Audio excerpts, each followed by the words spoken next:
911 emergency, what are you reporting? I just went away from home because I live in a family of 15, and we have abusing parents. Did you hear that? Okay, how did they abuse you? My two little sisters right now are chained up. Okay, how old are you? I'm 17.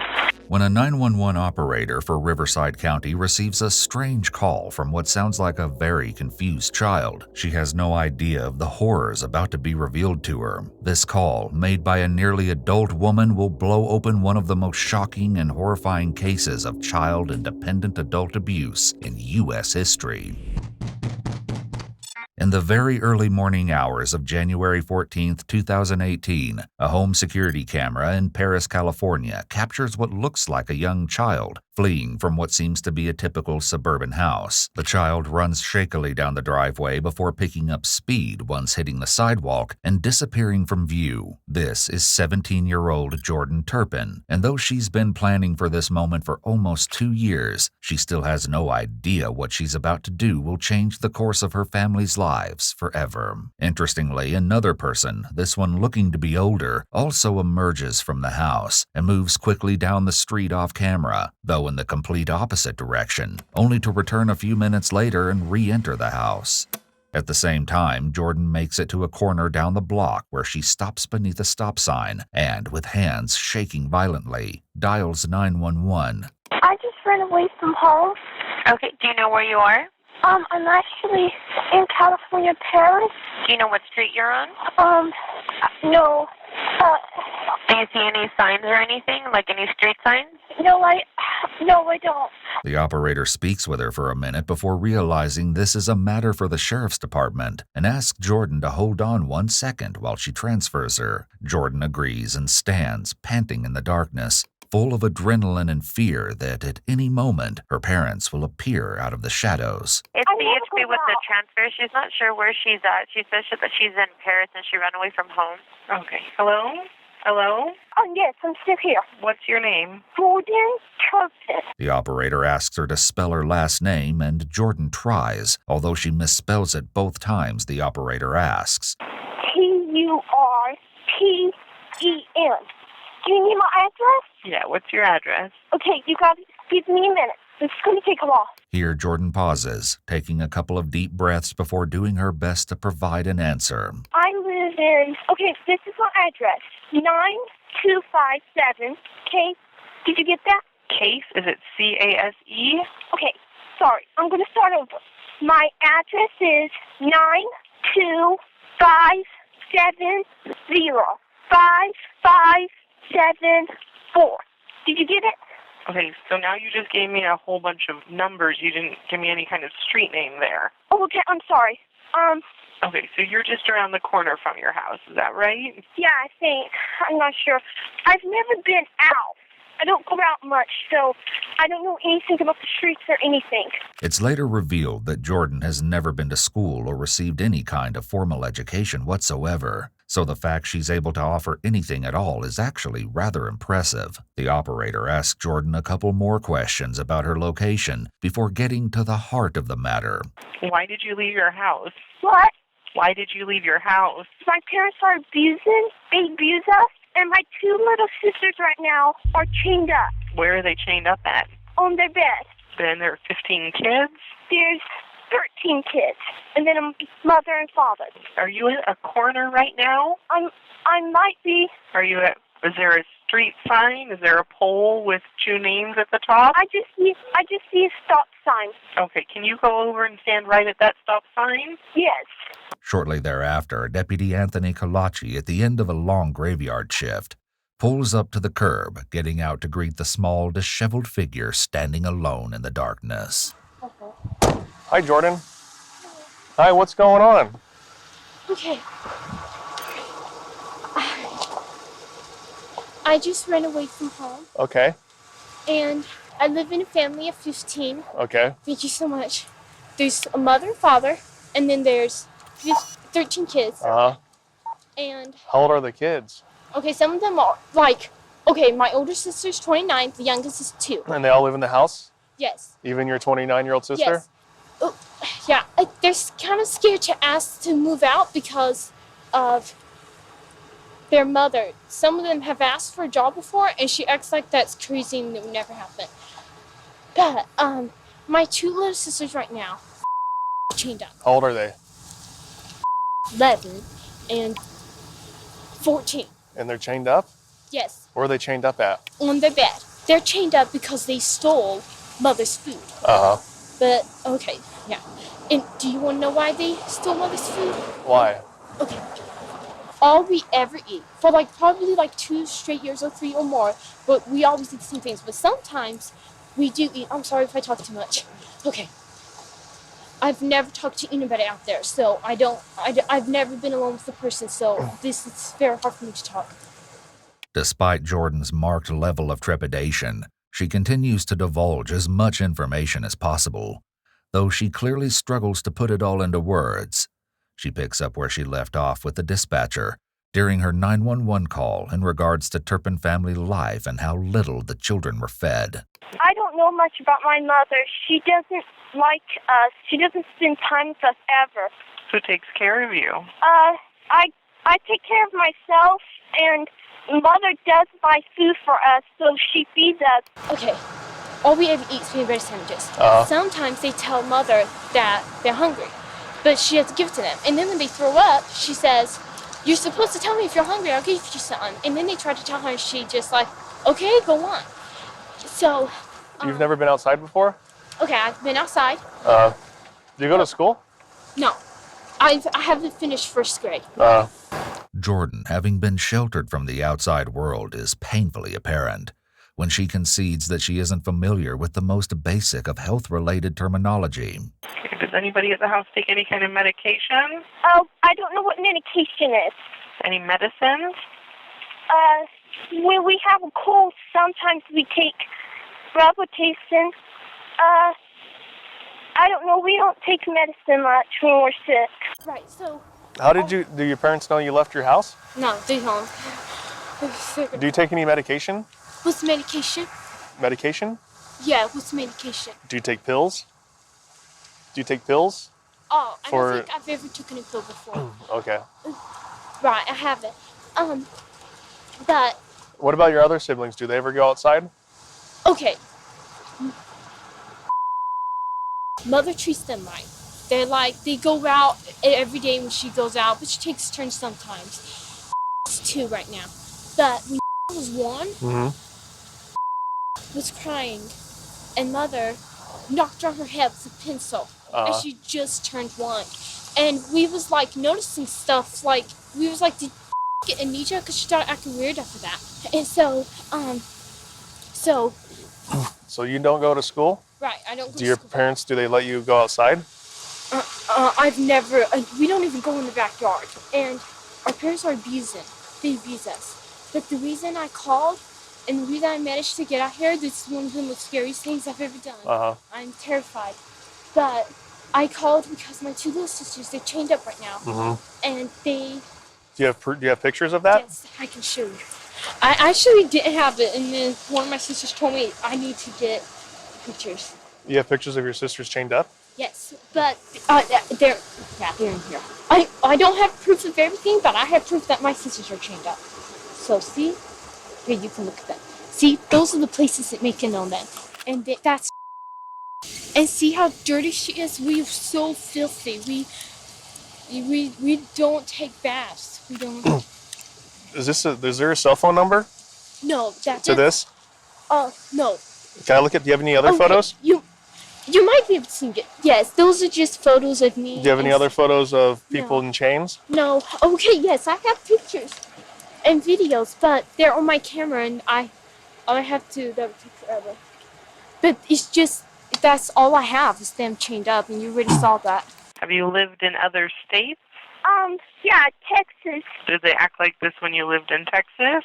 They acted different. They actually banned all of their kids in a house, and they left us there for 4 years, and then later they came back and picked us up. But they're living with us right now. As the Texan neighbors of the family would later report, the family, who'd moved to Texas in the late 90s, kept entirely to themselves until a decade later, when they apparently fled in the middle of the night without a word of explanation. When neighbors went over to the mobile home to check on the dogs that had been abandoned there, they were shocked and horrified by what they saw. The dogs had apparently been found surviving off the used diapers left amid the other trash and feces left in the home, and the doors and refrigerator all bore padlocks and frayed ropes tied to the multiple bare bunk beds. It would later come out that this was where the Turpins had abandoned all but 2 of their children for at least 3 years, while they themselves lived in an apartment nearby, only coming by once a week to drop off a small amount of food. Sometimes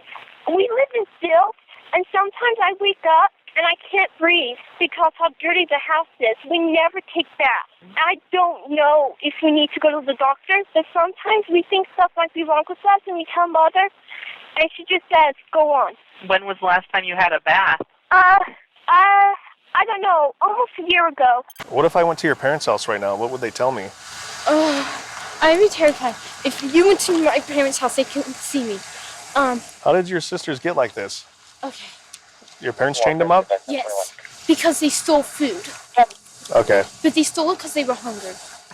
You make sure to save these, okay? Okay, I will. Don't get rid of those. I will. I won't. Yes. Okay. Can you do me a favor? Take a seat in the back of my car? Yes. We're going to go around the corner, okay? Okay. And take a seat back here, okay? By this point, the deputies heard enough. He radios for backup and escorts Jordan to the police car to be driven to the family home. He reassures her she doesn't have to see her parents. On the way over to the house, Deputy Kalachi asks Jordan a few more questions. Do you have any injuries? What's injuries? Are you hurt? Oh, no, not right now. Okay.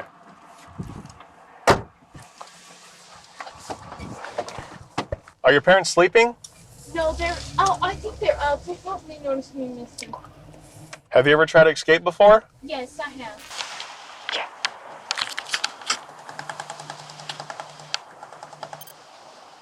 How much would it cost to take me to Nevada? Nevada?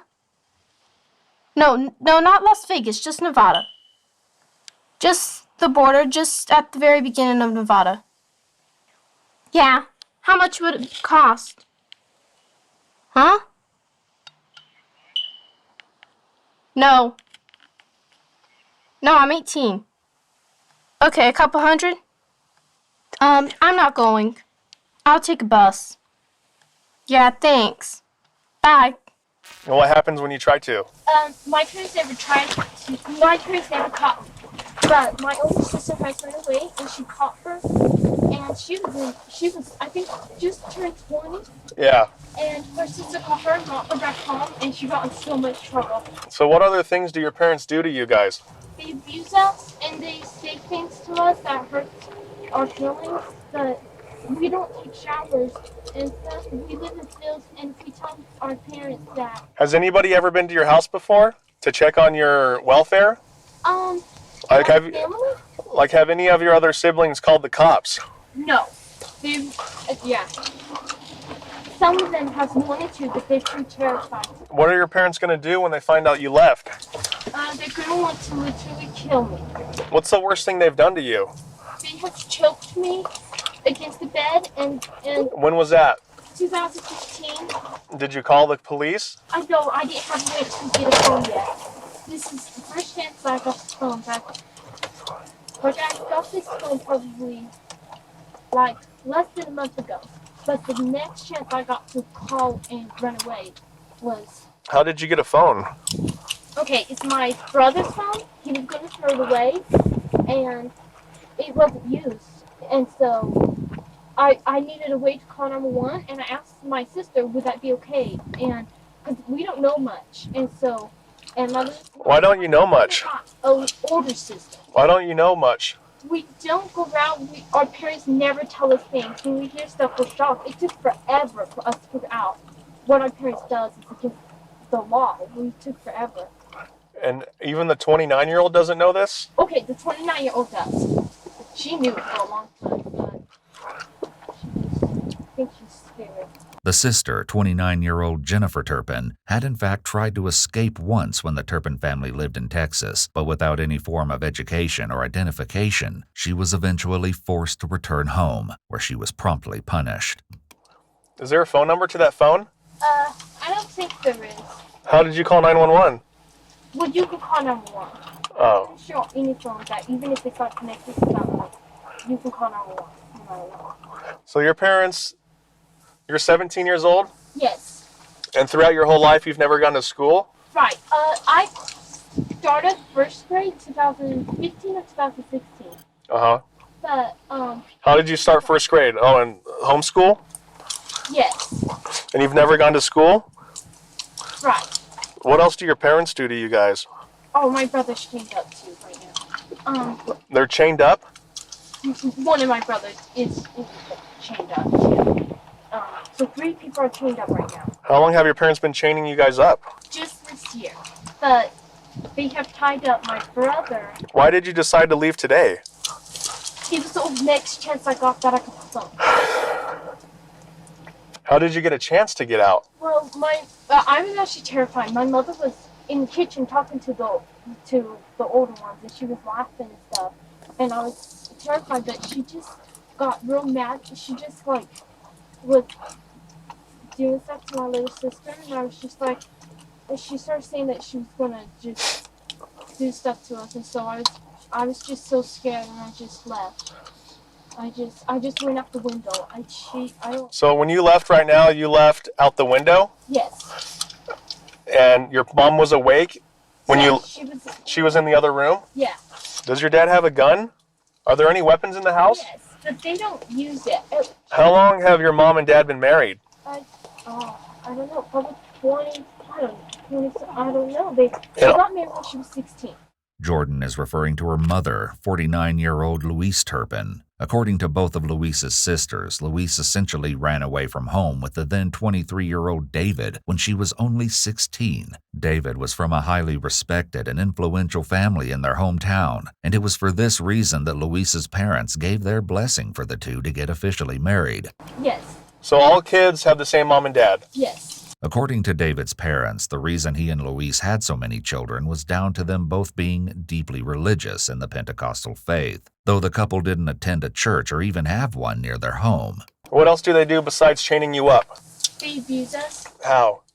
Sometimes they pull out our hair and they take us and Father doesn't abuse us, he abuses his son. Or does your mom take you to the doctor?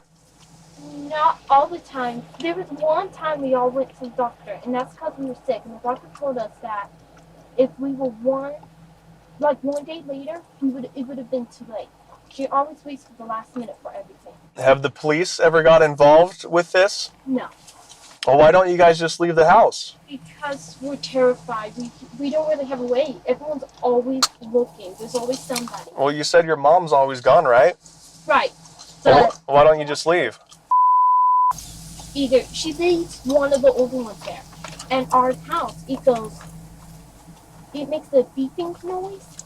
This beeping noise was actually just the low battery sound from the smoke detectors in the Turpin's home. It seems Jordan is under the impression that this was a signal from some sort of security system. At this point, the other officers pull up to the scene and Deputy Kalachi steps out of the car to direct them. It's now 7 a.m. and the sun has started to rise on this cool January morning when they approach the front door and knock loudly for a couple minutes.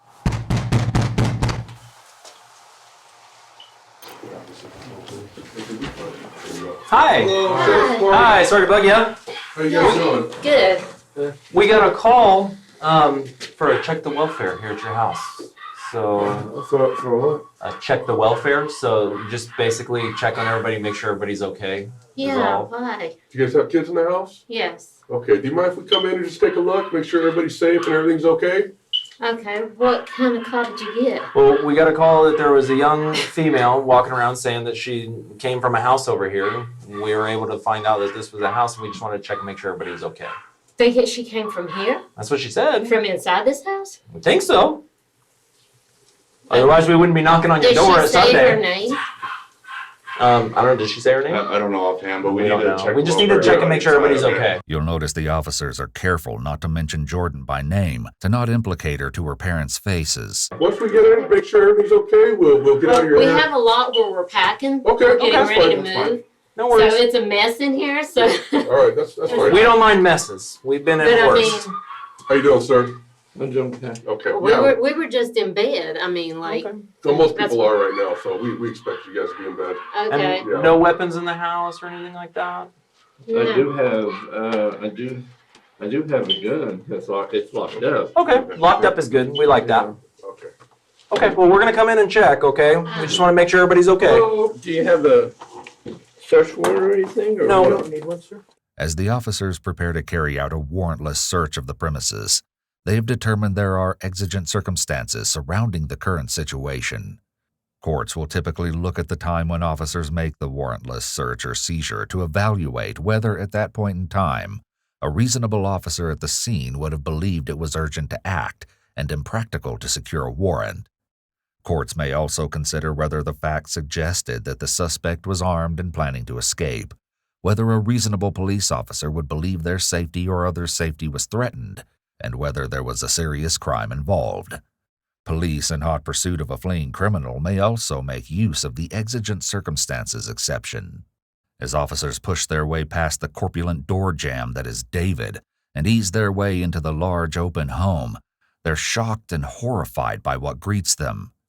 Every inch of the 2,388 square foot house's floor is covered in mounds of rotting food and moldering trash, while the powerful stench of human waste hangs in the humid air. Strangely, there also seems to be several dozen unopened boxes and packages of children's toys and brand new children's clothing complete with tags seen peeking out of the monstrous piles of garbage. All right, well, like I said, sorry to bug you guys, but we just got this call. All we do is we just check and make sure everybody's okay. And You got a call? yeah, we got a call from, I'm not sure if it was the young girl that left or if it was a neighbor that saw her walking around the street. So we'll get to the bottom of it. As soon as we make sure everybody's okay, then we'll decide, we'll figure out if maybe she was one of your kids that wandered away. How many kids do you have? 13. 13 total? Yeah. Woo! You guys are busy.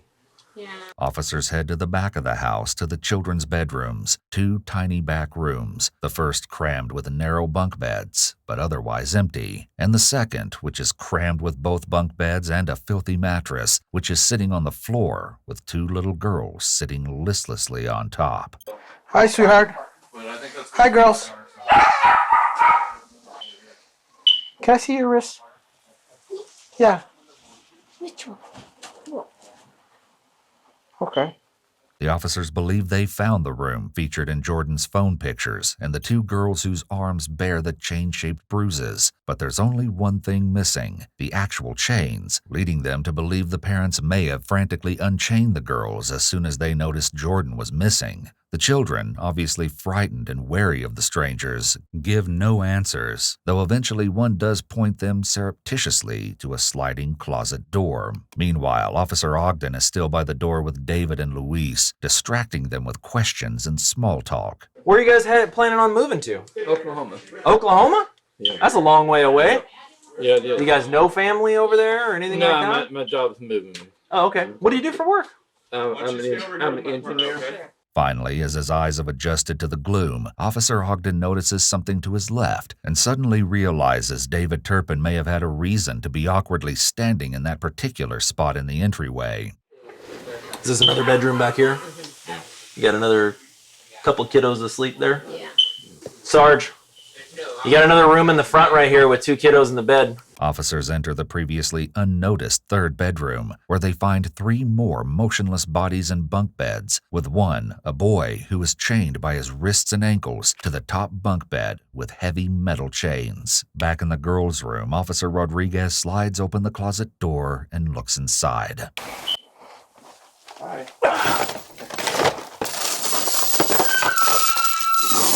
All right, let's just go ahead and detain the parents at this point. Ma'am, why don't you step over here for a minute? Okay. Okay, with you. And sir, step over here for a second. Just step over with my partner here for a second. You got any weapons on you? No. Turn around real quick, I'm gonna check you out. Do me a favor, face that window over here. Over this one? Yep. All right, sir, go ahead, I'm gonna have you turn over here, we're gonna walk outside, all right? Can I get my house shoes? Where's your shoes at? There. Luis, you know if they're in the... We'll have to find them. For right now, let's just walk out and we'll get you something, all right? In the bedroom or the... All right, well, we got the other stuff we're dealing with, and we'll try to find you them, okay? You don't have any weapons on you, do you? Nothing hidden in the bra or No, anything. Okay, just making sure because we have some people that do that, so we just want to make sure. Like I said, I've never been in trouble. Okay. This is a first for me. And, Okay. Well, I don't understand. I'll explain everything as That's soon as we make sure everybody's safe. Okay. Now let me ask you Yes. quickly: are there keys to the little locks? Yes. Okay. Where are they? My son and daughter can get them.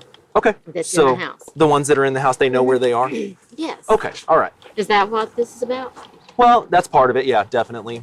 We need to make sure that the kids are safe and that they're not Okay, tied up. yeah, So 'cause we I need to get- get the chains off Yeah, of them. I know. So, That's understandable, but I can hey, explain that. this is mine, so go ahead and put her in that one. While the parents are being detained, officers still inside the house begin a desperate search to find the key to free the chained child. Does it work on his? I know. The other one, that's what I was saying. The other one is in there. It looks different than that, but it's the same size. It's in the drawer? It's in the drawer that I was in.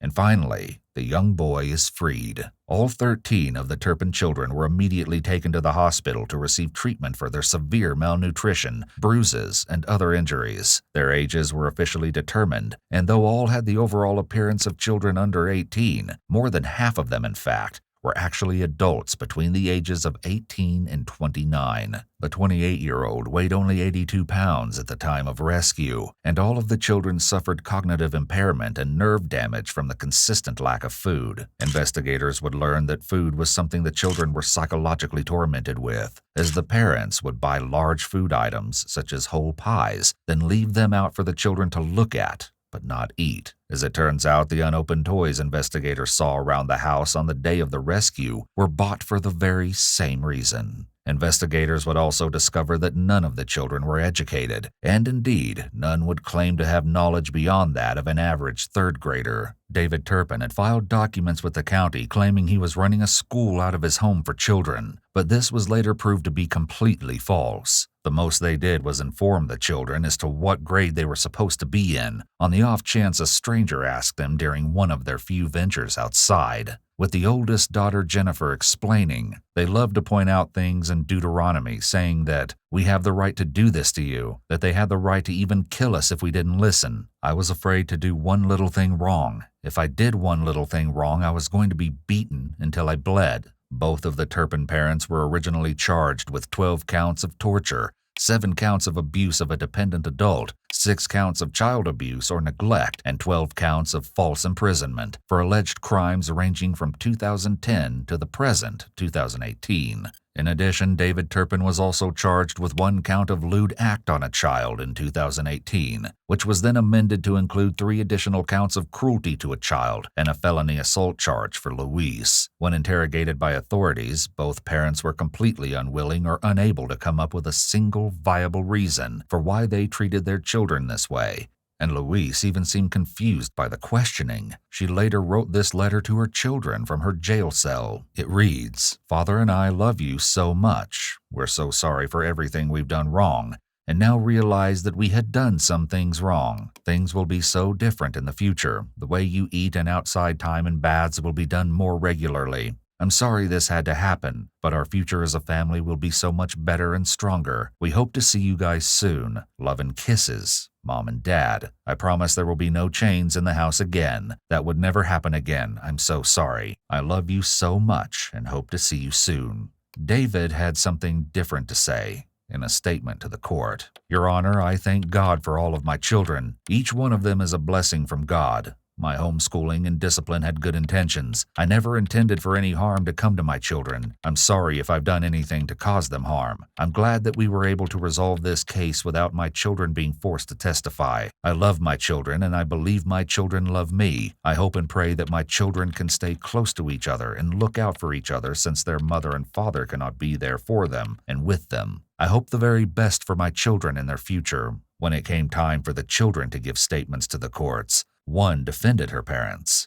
Joy Turpin, 21 at the time, had this to say, "I want the court to know that our parents loved each other and loved each of their children. They felt that God blessed them with all their children, so they kept away from the world and trusted God would guide them through life. Through the years, things became more and more overwhelming, but they kept trusting in God. I remember our mother sitting in her recliner and crying, saying she don't know what to do. She didn't want to use rope or chains, but she was afraid her children were taking in too much sugar and caffeine. Our parents didn't know we were malnourished. Our parents decided to start homeschooling all their children. I believe our parents were afraid to put us in public school for many reasons. I feel like 25 years is too long of a sentence. I believe with all my heart that our parents tried their best to raise all 13 of us, and they wanted to give us a good life. The oldest child, Jennifer, gave a statement that seems much more in line with the other children who gave interviews to the press. I'm in college now and living independently. I love hanging out with my friends, and life is great. I believe everything happens for a reason. Life may have been bad,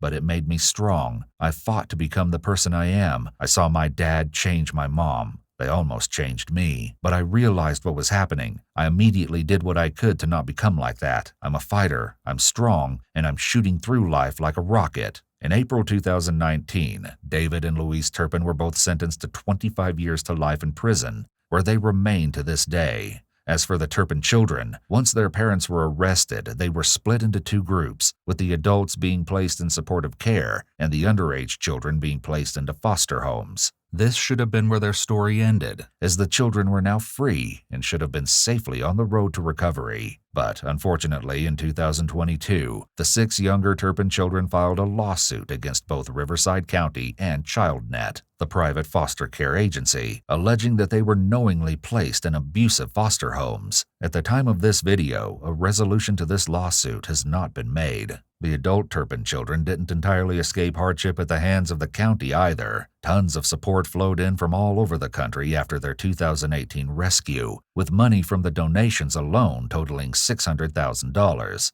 However, the money was placed in a trust and the children were allegedly unable to obtain funds from the court-appointed guardian of the trust upon request. It wasn't until ABC's 2020 investigated and aired a special on the case that, according to Jordan, people started listening and doing their jobs, and the money was distributed to the Turpin children. 911 call had been attempted from Nancy's phone. A subsequent warrant for the subscriber information revealed that the device belonged to a painter named Carlo Fuentes Flores, who had recently worked on Nancy's decks. Carlo had no prior criminal record, and his employer described him as a polite, mild-mannered father and husband who is exceptionally skilled at his trade. However, a deep forensic analysis of Carlo's Google search history revealed a hidden, dark persona. In the weeks leading up to the crime, he had searched extensively for explicit videos featuring older women and had made inquiries regarding escorts in various cities. He had also recorded numerous intimate encounters with different women on his phone. Detectives placed Carlo under surveillance and successfully recovered a discarded soda bottle from a local restaurant. The state crime lab extracted his deoxyribonucleic acid from the bottle and confirmed a perfect match to the bloody handprint on the pillow. Investigators brought Carlo in for interrogation, initially presenting him with photographs of the property and asking benign questions about his painting work. When they confronted him with the scientific certainty of the deoxyribonucleic acid match, Carlo's confident demeanor collapsed. He broke down, admitting that he had killed Nancy, but claiming it was a tragic accident where he had accidentally run her over with his truck while retrieving a ladder in the dark. Detectives pushed past this initial lie, pointing out that an accidental collision would not explain the blood spatter and the handprint inside the bedroom. Carlo finally confessed to the full horror of his actions. He admitted that he had entered her home with the intent to assault her, had beaten her to incapacitate her, and had subsequently raped her. Afterward, to ensure she could not identify him to the police, he had suffocated her with a pillow. In a stunning moment, Carlo offered to lead investigators to where he had hidden Nancy's remains. He guided Senior Deputy Cole and a team of detectives to a remote, desolate area of the Carrizo Plain, nearly an hour's drive from Paso Robles. There, hidden beneath a small, unnatural pile of rocks, investigators recovered Nancy's skeletal remains, which had been scattered by local wildlife. The discovery brought a profound sense of grief and closure to her family, who had spent months praying for her return. Faced with the overwhelming evidence of his confession, his internet history, and the recorded jail calls in which he admitted his crimes to his wife, Carlo Fuentes Flores chose to enter a slow plea. This legal procedure allowed the prosecution to present their evidence to a judge, who subsequently found him guilty of first-degree murder with the special circumstance of rape during a burglary. In January of the year 2022, Carlo Fuentes Flores was sentenced to life in prison without the possibility of parole, ensuring he would never again walk free. At her memorial, held at a beautiful vineyard, hundreds of community members gathered to celebrate Nancy's life, remembering her as a strong, loving woman of deep faith. Her daughter, Amanda, continues to ride Nancy's beloved horse, Montana, passing on her mother's passion for nature and life to her own daughter, ensuring that Nancy's bright light is never truly extinguished. The triumph of truth. These 4 cases, spanning different states and decades, reveal a profound truth about human nature and the pursuit of justice. Whether it is a mother crafting a children's book to mask a calculated poisoning, a wife conspiring with a convicted felon to execute her firefighter husband, an arsonist utilizing custom masks to frame his ex-girlfriend for his own crimes, or a mild-mannered painter hiding a dark, violent obsession behind a polite facade, the truth possesses an inevitable, stubborn persistence. The modern criminal justice system, equipped with advanced technologies like geofencing, precise chemical and toxicological testing, and high-tech digital forensic extraction, is capable of dismantling even the most complex webs of deception. Yet, these scientific achievements are only effective when guided by the empathy, patience, and tireless dedication of the investigators, family members, and communities who refuse to allow the victims' voices to be silenced. In the end, these stories demonstrate that the narratives of lies and self-interest constructed by perpetrators are fragile and temporary. The lasting, permanent stories are those of the victims themselves, whose memories are honored, whose families are supported, and whose lives are remembered not for the tragedies that took them, but for the love, light, and goodness they brought into the world. The architecture of human deception is a labyrinth where the criminal mind seeks shelter behind carefully constructed facades. To understand these dark corridors, a criminal psychology analyst must look past the superficial presentations of normalcy, grief, or victimization and examine the subtle, often microscopic fissures left by guilt. Throughout history, the resolution of seemingly impenetrable mysteries has depended not only on technological advances, but also on the methodical, patient application of behavioral analysis and structural empathy. By examining the actions of those who believe they have executed the perfect crime, investigators reveal a universal truth: no matter how meticulously a plan is devised, the human element, fractured by narcissism, greed, or the desire for control, ultimately betrays the perpetrator. The following narratives represent a profound testament to the investigative forces that labor in the shadows to restore balance, honor the memory of the lost, and ensure that truth prevails over deception.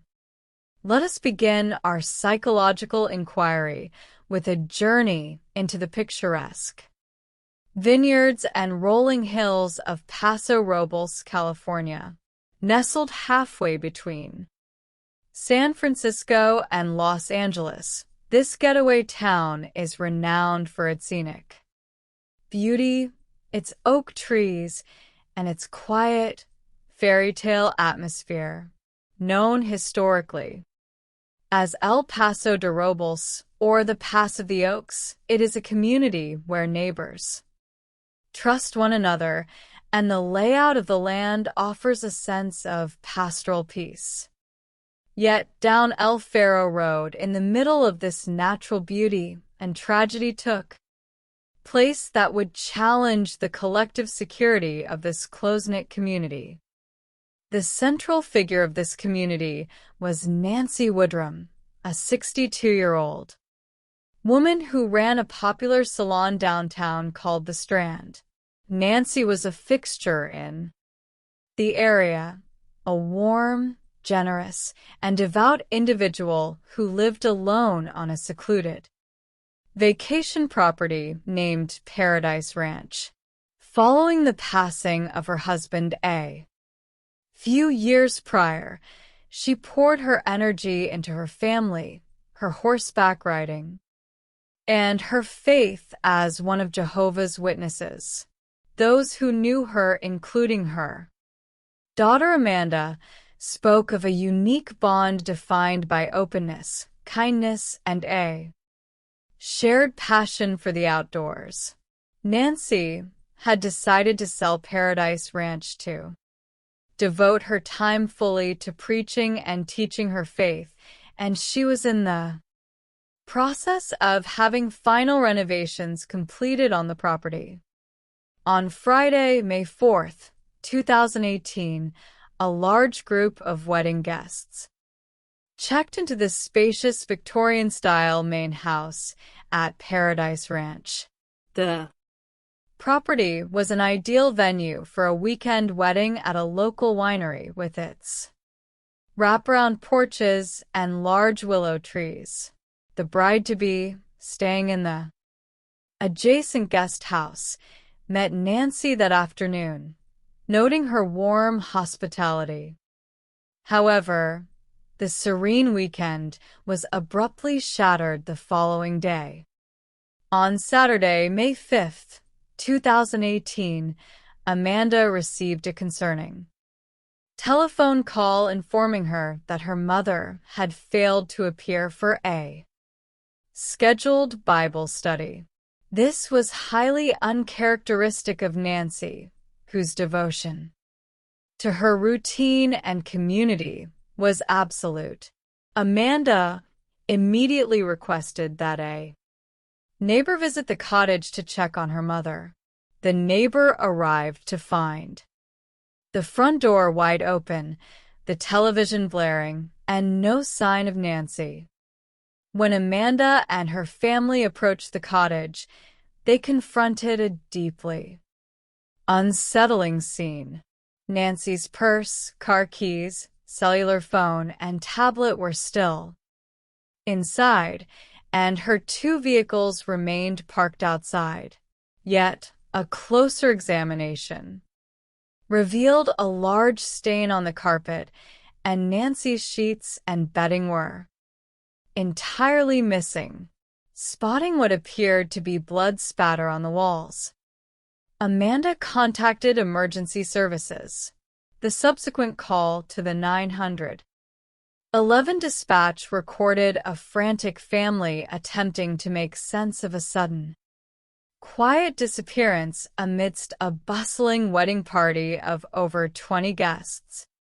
Senior Deputy Degnan and Reserve Detective Clinton Cole of the San Luis Obispo County Sheriff's Office arrived at what was quickly designated a critical crime scene. The absence of forced entry suggested either that Nancy knew her assailant or that she had been caught entirely off guard. Inside the cottage, investigators found bloodstains on the floor, on a beige pillow, on a cabinet, and on the headboard of her bed.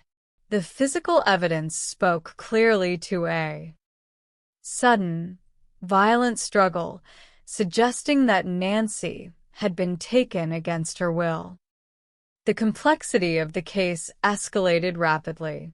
The presence of more than 20 wedding guests on the property presented a vast pool of potential suspects who had ready access to the estate. Investigators began the monumental task of securing the property and preparing to interview every individual present. Amidst this initial chaos, an eagle-eyed officer with the California Highway Patrol made a discovery approximately 6 to 7 miles away on La Ponza Road. Discarded in the brush were items of bedding, a pillow, a woman's dress, a pair of shorts, and a shirt.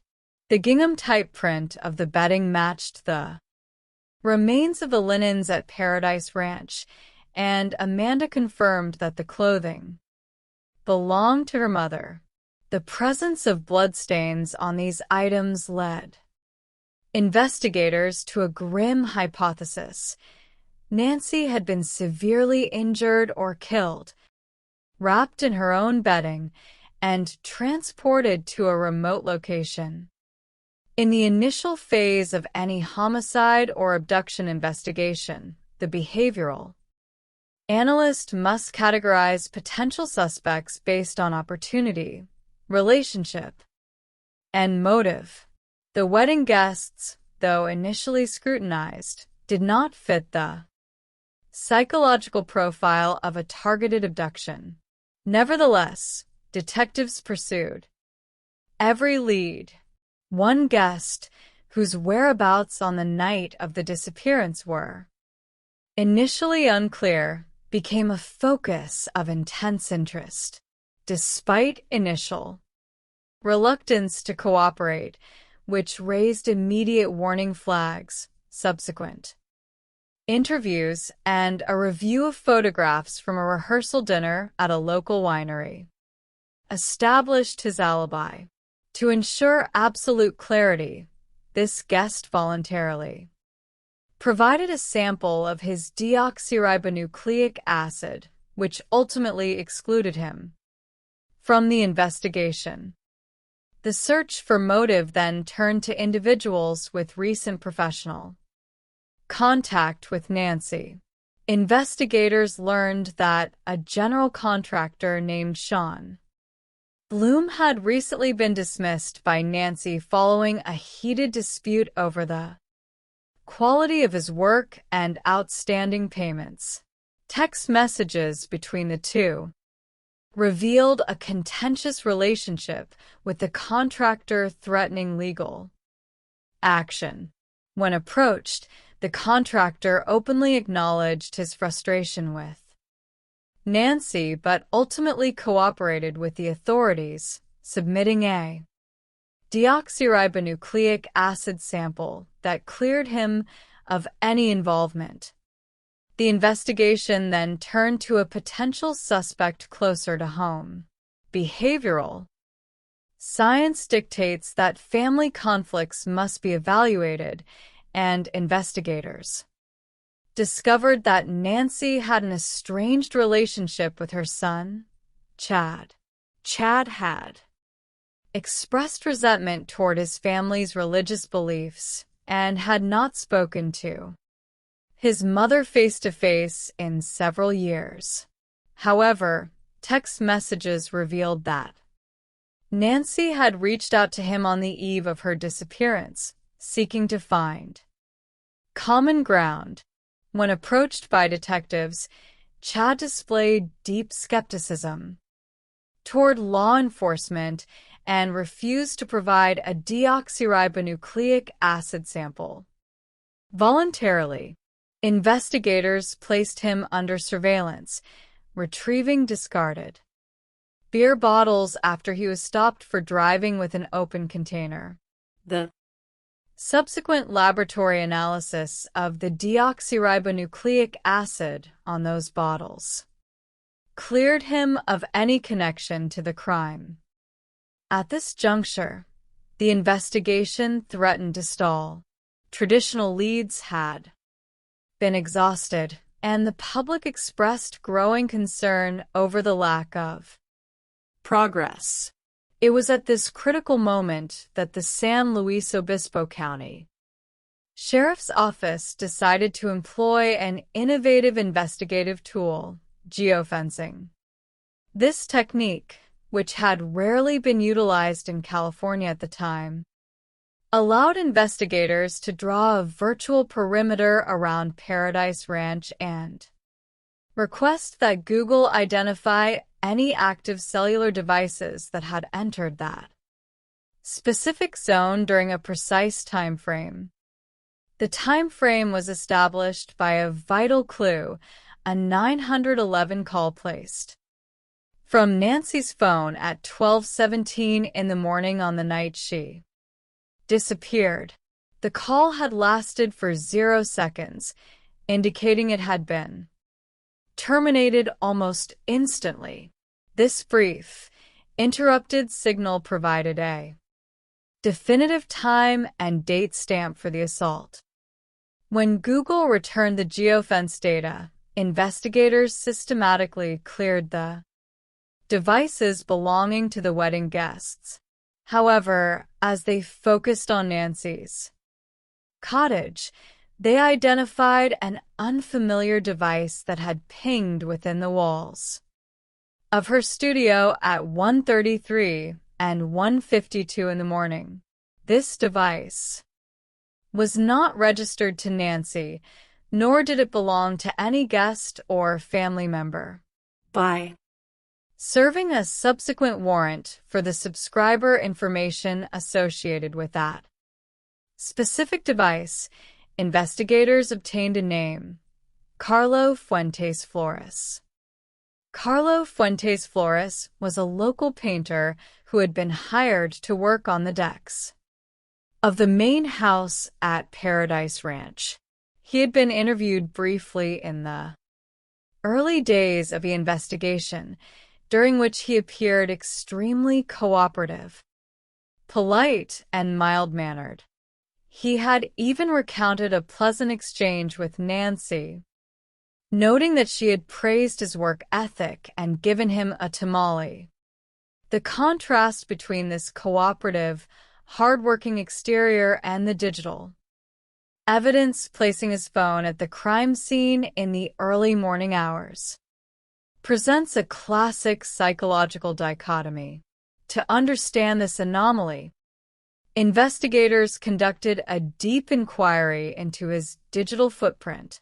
A forensic examination of his search history revealed a hidden, compulsive aspect of his behavior. He had conducted numerous searches for adult videos featuring older women, a pattern that aligned with Nancy's age. Furthermore, his phone contained multiple self-shot videos of encounters with different women, alongside evidence of excessive drinking and solicitation. This evidence suggested a dual identity: a respectful, courteous craftsman by day and a volatile, impulsive individual by night. To secure an arrest, investigators required physical evidence linking him directly to the assault. A special operations unit placed him under surveillance, following him to a local restaurant where he had lunch with his wife. When he departed, detectives retrieved the plastic soda bottle he had used. The laboratory compared the deoxyribonucleic acid from the bottle to the partial bloody handprint discovered on the pillow at Nancy's cottage. It was a match. In November 2018, Carlo Fuentes Flores was brought into the interrogation room. The subsequent exchange, preserved on video, illustrates the classic stages of criminal denial and eventual confession when confronted with absolute physical evidence. Initially, the suspect maintained his polite, cooperative demeanor, confirming his work on the property, but denying any knowledge of where Nancy slept. When detectives revealed they possessed deoxyribonucleic acid evidence linking him to the crime, his composure shattered.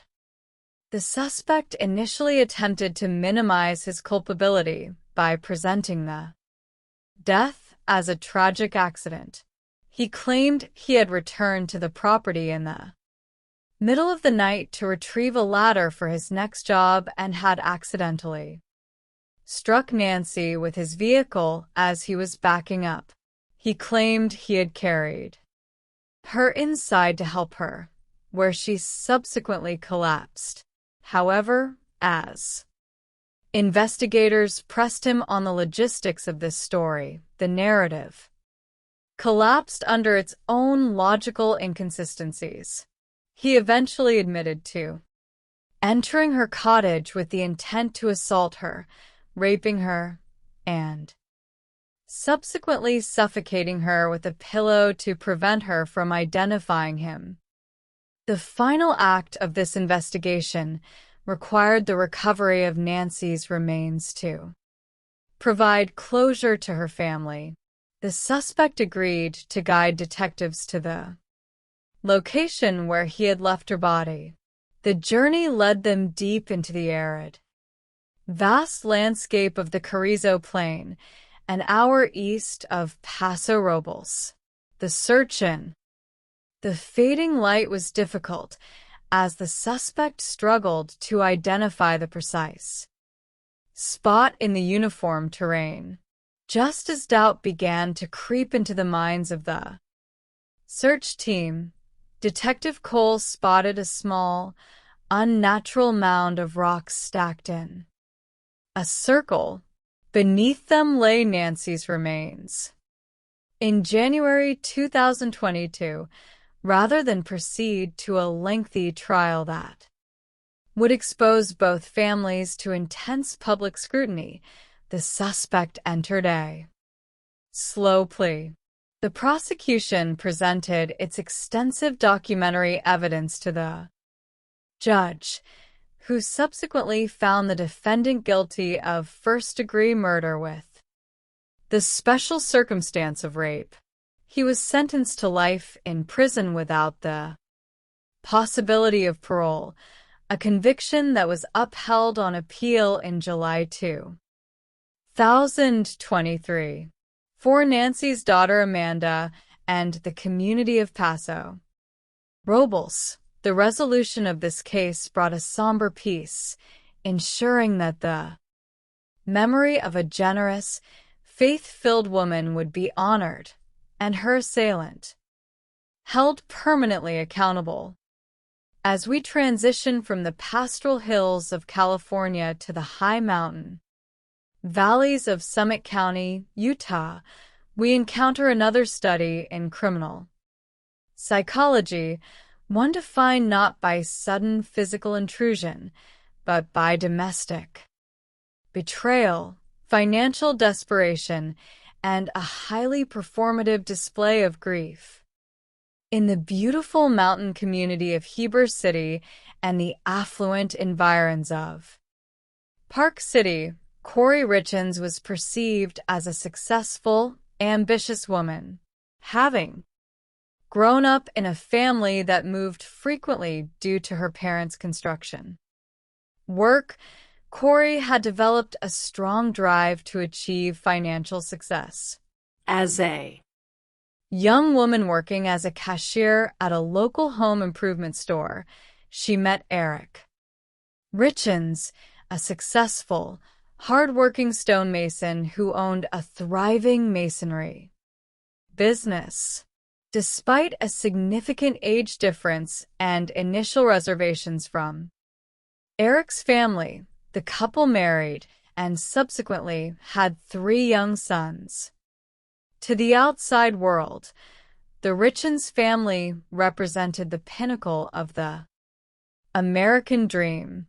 Eric was a dedicated father, a youth soccer coach, and an avid outdoorsman who had built a $1 million business. Corey, ambitious to build her own legacy, established a real estate and home flipping business. By 2021, she was managing multiple renovation projects, including her most ambitious endeavor, the purchase of a partially completed multi-million-dollar mansion in Midway, Utah, which she hoped to transform into a luxury event venue. However, behind this opulent facade lay a reality of crippling debt and domestic discord.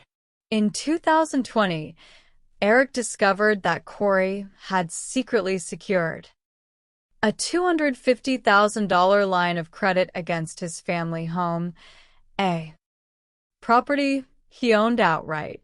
This discovery shattered the trust in their marriage and prompted Eric to consult a divorce attorney and privately restructure his estate. He established a new trust, designating his sister as the executor and his 3 sons as the sole beneficiaries, effectively cutting Corey out of his primary assets. Although the couple remained together and attended counseling, the underlying financial tension continued to escalate. On the morning of March 4, 2022, at approximately 3 o'clock, Corey contacted 911, reporting that her husband was cold to the touch and not breathing. Emergency responders arrived to find Eric on the floor of the master bedroom, where cardiopulmonary resuscitation proved unsuccessful. Corey informed the responding deputies that they had been celebrating her business success the night before with a cocktail. She claimed she had subsequently spent the night in her son's bedroom to comfort him during a night terror, and upon returning to the master bedroom, discovered Eric unresponsive. The initial assumption by some on the scene, including a suggestion of an aneurysm, was quickly dispelled by the forensic autopsy. The medical examiner determined that Eric's death was caused by acute fentanyl intoxication, with the toxicology report indicating a concentration of the drug that was 5 times the lethal limit. Crucially, the substance was identified as illicitly manufactured non-pharmaceutical fentanyl, immediately transforming a sudden medical tragedy into a homicide investigation. In the year following Eric's death, Corey's behavior presented a fascinating subject for behavioral analysis. rather than displaying the quiet withdrawal. Typical of profound grief, she engaged in a highly public, performative campaign, asserting that she could find no adequate resources to help her young sons cope with the loss of their father. She authored a children's book titled, Are You With Me? The book, which featured a touching dedication to Eric and illustrations of their family, was designed to comfort grieving children by suggesting that a deceased parent's presence remains with them. In March 2023, Corey appeared on local television programs, presenting herself as a resilient, compassionate widow navigating the depths of tragedy. This public display, however, stood in stark contrast to the growing suspicions of Eric's family and the methodical progress of law enforcement.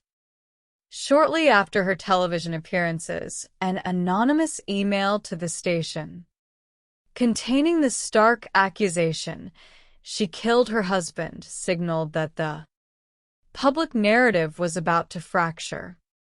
The criminal investigation, led by Detective Jeff O'Driscoll of the Summit County Sheriff's Office, systematically dismantled Corey's defense.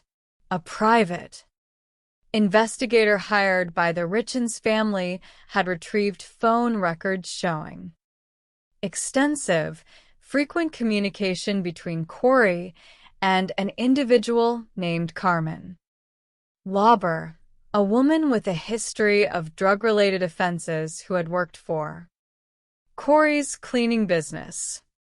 When detectives executed a search warrant at Carmen's residence, they discovered drug paraphernalia and, significantly, a copy of Eric's obituary taped to a mirror. Facing substantial drug and weapon charges, Carmen agreed to cooperate with the authorities. She revealed that Corey had requested she procure strong prescription pain medication on 2 separate occasions in early 2022. According to Carmen, Corey had explicitly requested some of that Michael Jackson stuff, and after the first delivery, requested a stronger dose. This testimony was corroborated by text message records and the statement of a local distributor, Robert Crozier, who confirmed selling illicit pills to Carmen.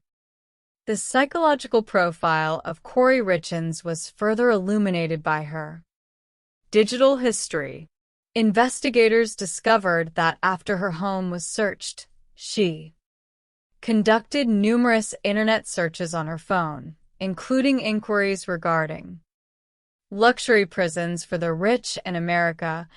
Can police uncover deleted messages on iPhone, and what is a lethal dose of fentanyl? While the defense argued these searches were a natural, panicked response to being accused of a crime, when viewed in conjunction with her massive financial liabilities, which exceeded $4 million across multiple high-interest lenders, the searches pointed to a calculating mind assessing her legal exposure. The financial motive was accompanied by evidence of personal betrayal. Investigators discovered that Corey had been engaged in a long-term, secret affair with a handyman, Josh Grossman. Text messages between the two revealed a passionate relationship, with Corey expressing a desire to escape her marriage and establish a life with him at the Midway Mansion. In a text sent less than 48 hours before Eric's death, she urged Grossman to hang in until Friday, promising that life is going to be different. The physical evidence of prior poisoning attempts further solidified the state's case. Eric's family recounted a trip to Greece in 2019 during which Eric became violently ill after consuming a drink prepared by Corey, leading him to contact his sister and express fear that his wife was attempting to poison him. Furthermore, on Valentine's Day 2022, Corey had purchased a bagel sandwich for Eric. After taking a single bite, Eric suffered a severe reaction, requiring the use of his son's epinephrine auto-injector and a heavy dose of antihistamines. He subsequently texted a friend stating, "I think she might have poisoned me." In May 2023, Corey was arrested and charged with aggravated murder and drug distribution charges. While held in the Summit County Jail, her propensity for written deception emerged once again. During a routine sweep of her cell, deputies discovered a 4-page handwritten letter addressed to her mother. The letter, which featured the instruction, "Walk the dog," at the top of the first page, outlined an elaborate narrative her mother was instructed to relay to Corey's brother. The brother was to testify falsely that Eric had confessed to obtaining illicit fentanyl from Mexico through ranch workers.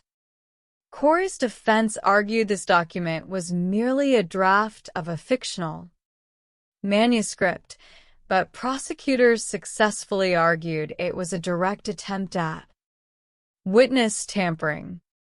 The trial, which took place in a small courthouse in the mountains of Utah, was a dramatic confrontation between performative innocence and circumstantial evidence. The state presented a meticulous case over 13 days, calling Eric's family, the drug suppliers, and Corey's former friends to the stand. Allie Staking, Corey's lifelong friend, testified to the conversation surrounding the Valentine's Day incident, noting that while they had laughed about it at the time, the subsequent revelation of Eric's cause of death cast the memory in a terrifying light. The most anticipated witness was Corey's former lover, Josh Grossman. His emotional testimony revealed a man deeply affected by the manipulation he had experienced. He recounted a chilling conversation that took place in Corey's vehicle in the weeks following Eric's death, during which Corey asked him if he had ever killed anyone during his military service in Iraq and how it had made him feel. In a stunning tactical decision, the defense team rested its case without calling a single witness or presenting any evidence. They argued that the prosecution had failed to establish the physical mechanism by which the fentanyl was administered to Eric, suggesting that his death was the result of a self-administered, accidental overdose. The jury, consisting of 8 members, deliberated for just under 3 hours. The brevity of their discussion reflected the overwhelming weight of the circumstantial and behavioral evidence presented by the state. Corey Richens was found guilty on all counts, including aggravated murder. She was subsequently sentenced to life in prison without the possibility of parole, a sentence delivered on what would have been Eric's 44th birthday. For the 3 young boys who lost their father to violence and their mother to prison, the resolution of this trial marked the end of a public nightmare and the beginning of a quiet recovery under the care of their extended family.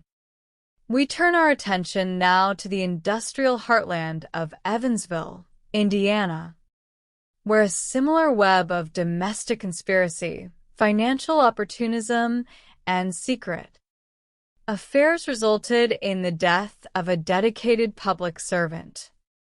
Robert "Robbie" Dorr was a beloved 28-year veteran of the Evansville Fire Department, known for his bravery, his leadership, and his dedication to training younger firefighters. Robbie was a cornerstone of his community. To support his family, he frequently worked extra shifts and held a second job as a manager at a local restaurant, Taco John's.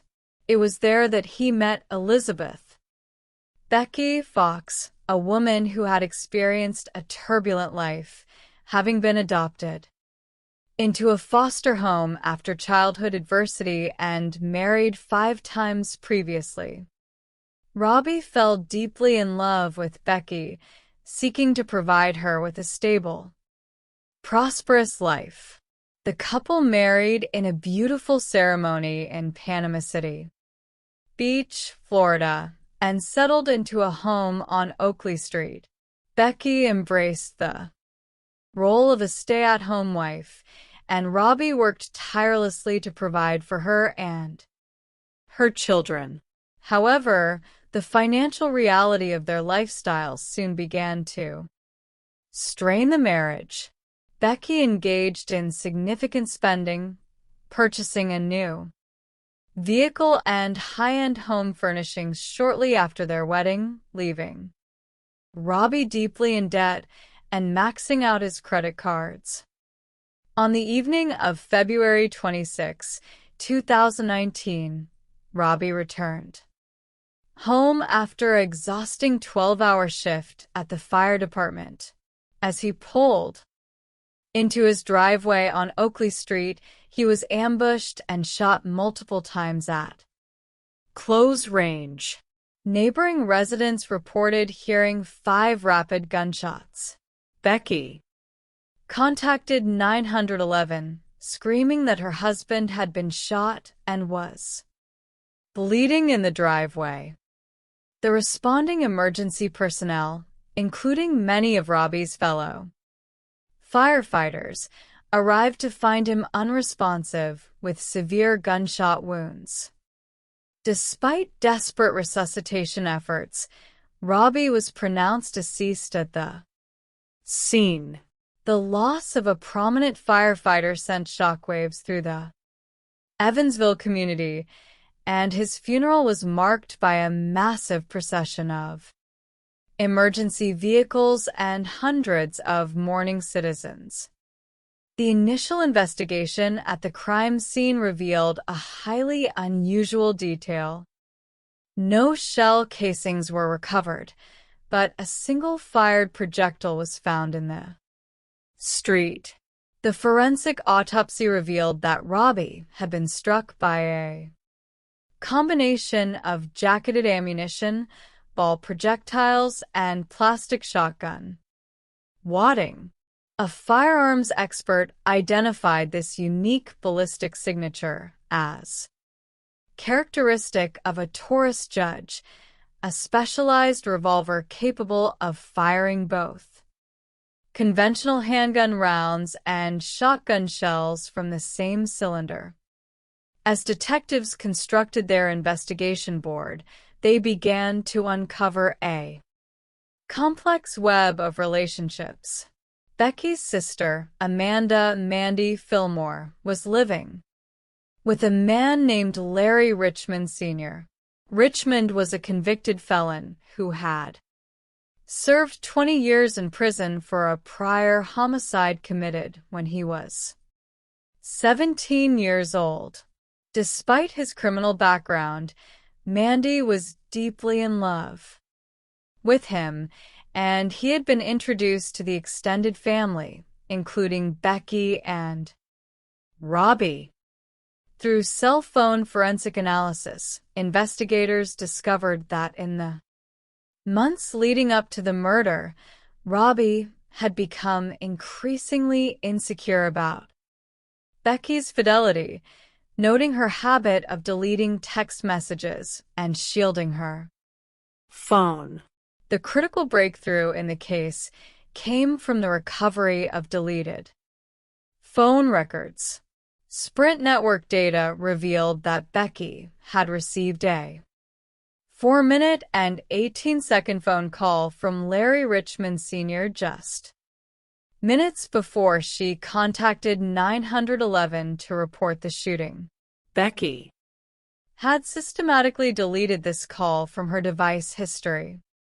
When brought in for interrogation, Becky initially denied any knowledge of the call or any relationship with Richmond.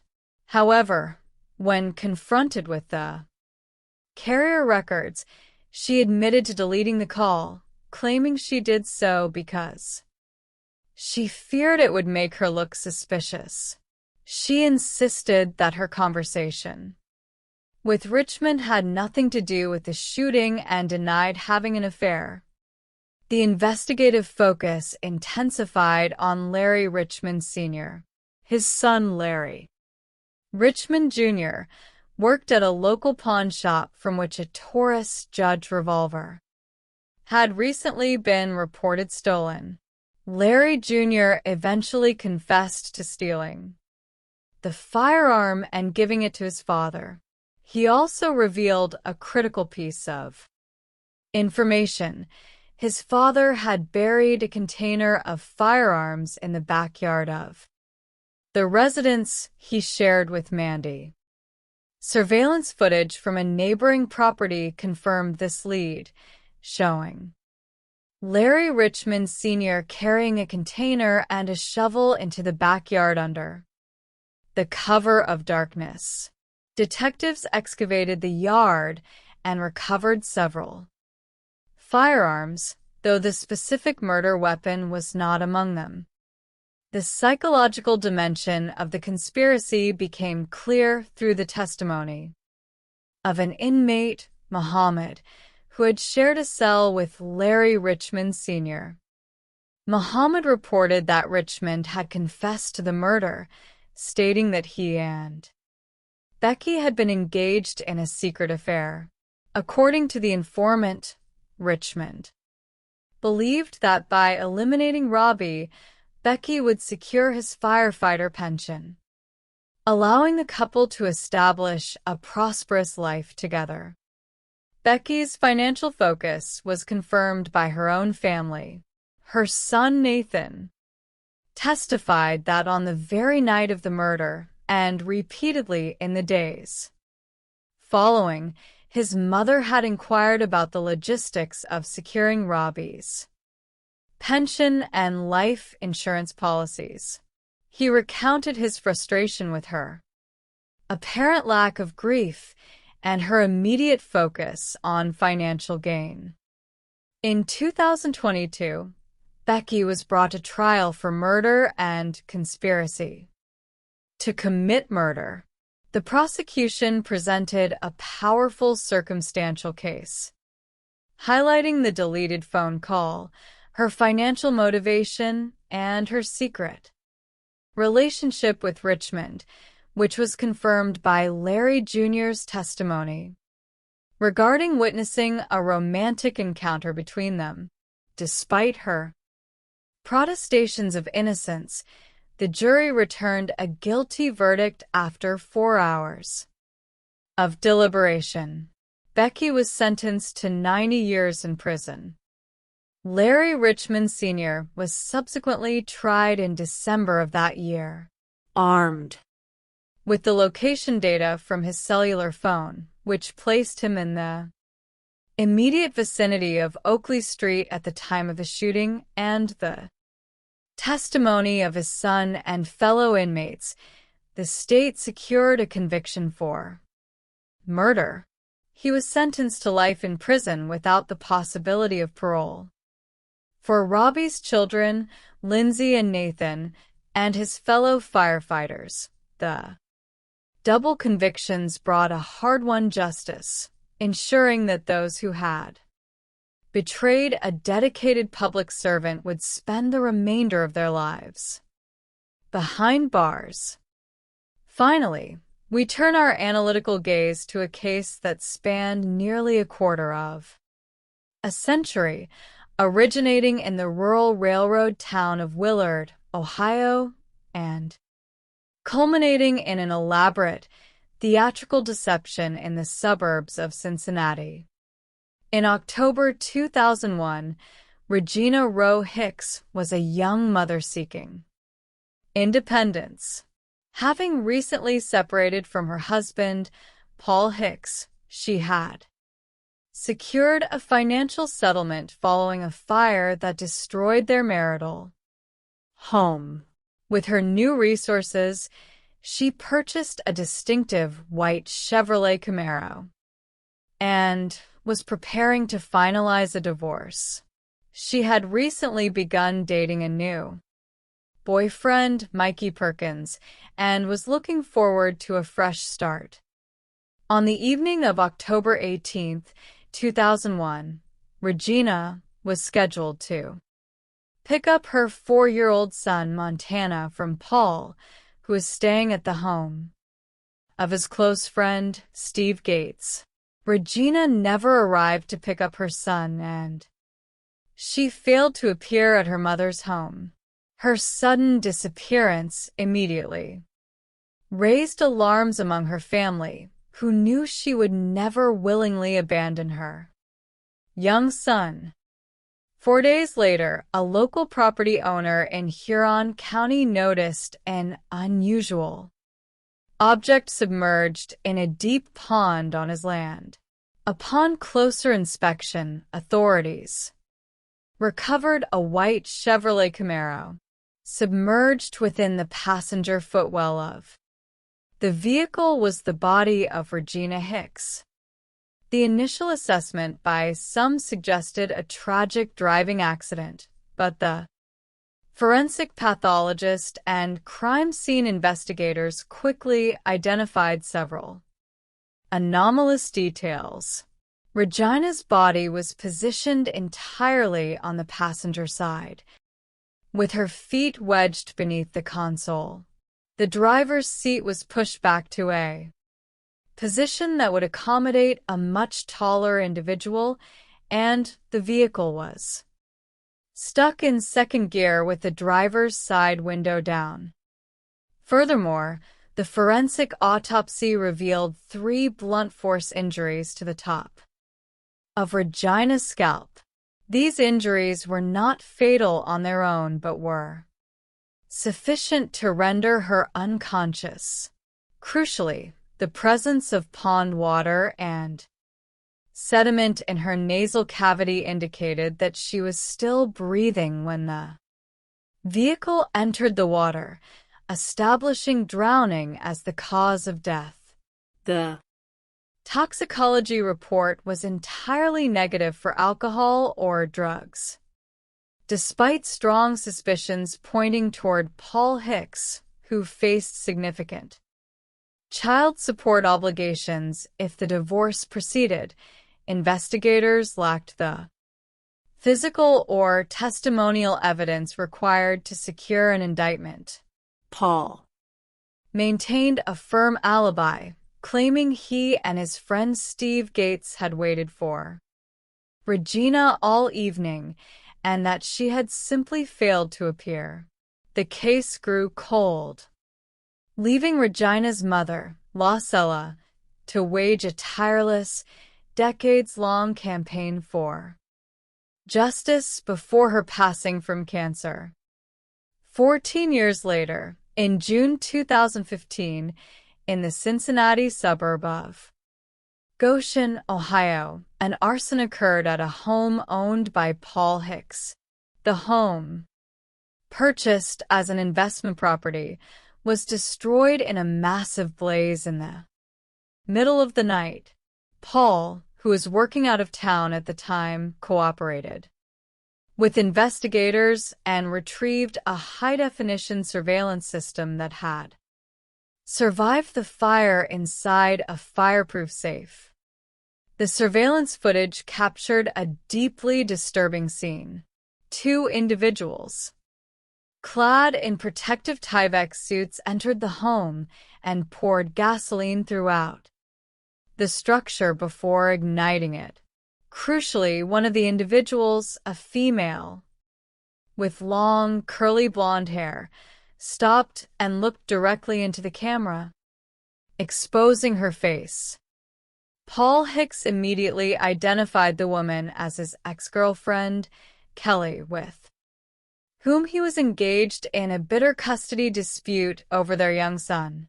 He pointed to a prior incident where her vehicle had been seen near his property and claimed she had called his phone over 90 times on the night of the fire. Based on this evidence, local police arrested Kelly and charged her with criminal damaging and suspected arson. However, the state's case began to unravel during the civil litigation initiated by Paul against his insurance provider, Allstate. Zachary McCune, an attorney representing the insurance company, conducted a meticulous investigation into the digital and physical evidence. A forensic review of Kelly's actual cellular records revealed that she had not made the 90-plus calls showing on Paul's phone log. Investigators discovered that the calls had been generated using a digital spoofing service designed to alter caller identification. This service was traced to an Internet Protocol address associated with another woman who had previously dated Paul. This woman revealed that Paul had utilized her financial accounts to purchase several unusual items online. These items included a long, curly blonde wig and, most significantly, a custom-made rubber mask ordered from a specialty website called That's My Face. The mask had been created using photographs of Kelly's face retrieved from her social media profiles. The implications of this discovery were profound.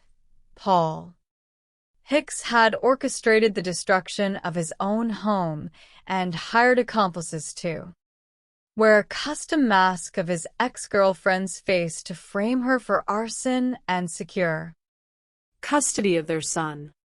As the details of this elaborate deception became public, the Ohio Bureau of Criminal Investigation reopened the cold case murder of Regina Hicks.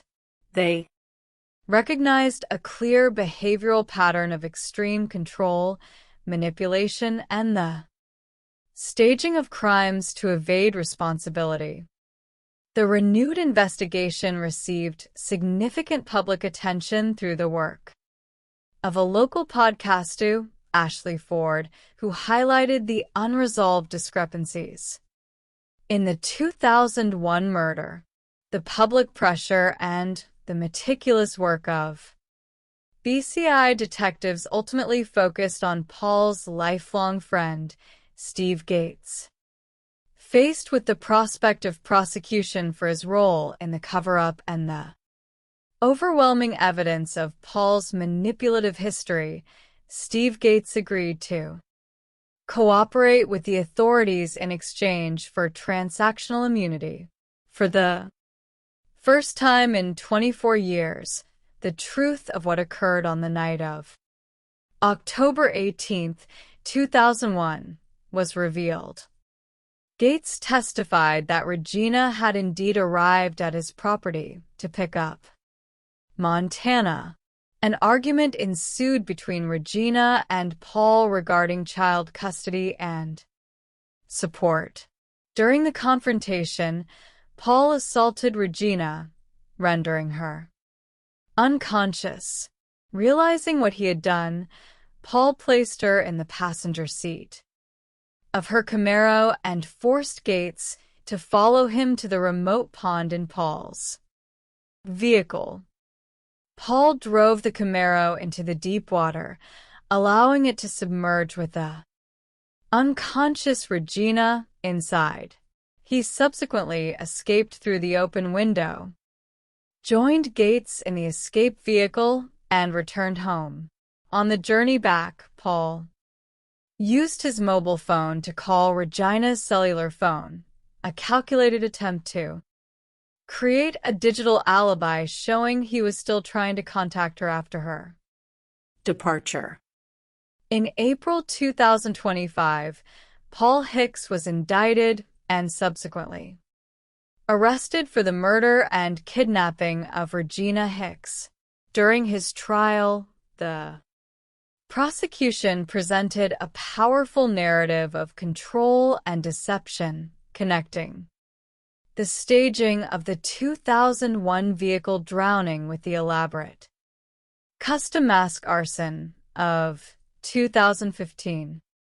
Although the defense highlighted the lack of physical deoxyribonucleic acid evidence and the long delay in prosecution, the testimony of Steve Gates and Paul's sister, who recounted seeing Paul with scratches on his face and muddy clothing on the night of the disappearance, proved decisive. The jury deliberated for 3 hours before returning a guilty verdict on all counts. Paul Hicks was sentenced to life in prison with the possibility of parole after 25 years. For Regina's surviving family, including her son, Montana, who had grown up in the shadow of his mother's unresolved death, the verdict represented the final, definitive triumph of truth over decades of theatrical deception. In analyzing these 4 distinct cases, the behavioral scientist observes a recurring theme in the pathology of the criminal mind, whether through the digital tracking of a geofence in Paso Robles, the toxicological revelation of fentanyl in Utah, the deleted cellular footprints in Indiana, or the unmasking of a literal rubber facade in Ohio, the efforts of modern forensic science and investigative dedication consistently dismantle the illusions of the perpetrator. These cases stand as an enduring monument to the victims, Nancy, Eric, Robbie, and Regina, ensuring that their lives are honored, their families comforted, and the absolute primacy of justice is preserved for future generations. The study of criminal psychology frequently reveals a striking paradox. Those who commit the most calculated offenses often operate under the comforting illusion of their own absolute superiority. They believe they can choreograph the perfect crime, construct an unassailable alibi, or weave a narrative so convincing that the truth will remain forever buried. Yet, as history and forensic science repeatedly demonstrate, it is this very arrogance that serves as their undoing. The human mind, when clouded by greed, malice, or the pathological desire for control, almost invariably leaves behind a trail of breadcrumbs. In the modern era, those breadcrumbs are no longer just physical. They are digital, biological, and psychological. To explore this reality, we must examine 4 distinct investigations that spanned different landscapes, from the sun-drenched vineyards of California to the quiet mountain towns of Utah, the hardworking neighborhoods of Indiana, and the rural reaches of Ohio. In each instance, the perpetrators wore masks of deceptive normalcy. They were polite painters, grieving mothers, devoted homemakers, and respectable foremen. But underneath those masks lay a darker reality that dedicated investigators, armed with science and persistence, eventually brought to light.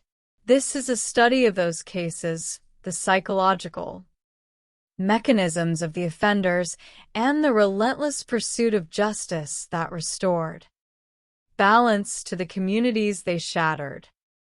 The first chronicle takes us to the central coast of California, to a region halfway between San Francisco and Los Angeles, known as Paso Robles. The real name of this getaway town is El Paso de Robles, which translates to the Pass of the Oaks. It is a picturesque landscape characterized by golden foothills, ancient oak trees, quiet cattle ranches, and sprawling vineyards. It is a place that many describe as a fairy tale setting, scenic, quiet, and far removed from the violence of major metropolitan areas. Yet, down a secluded road named El Faro Road, in the middle of this natural beauty, an act of extreme violence occurred. The setting was a beautiful vacation rental property known as Paradise Ranch, featuring a 2-story Victorian home with wraparound porches and a weeping willow tree. The owner of this ranch-style property was 62-year-old Nancy Woodrum. She was a deeply respected fixture in the Paso Robles community, known for running a popular downtown hair salon called The Strand. Her clients and friends described her as possessing an amazing gift of openness, kindness, and generosity. Nancy was also a devout Jehovah's Witness, possessing a strong moral compass and a deep faith that guided her daily life. After her husband passed away, she lived alone in a small, rustic cottage on the property, having converted the main house into a vacation rental. On Friday, May 4th, 2018, a large group of more than 20 wedding guests checked into Paradise Ranch to celebrate a wedding at a local winery.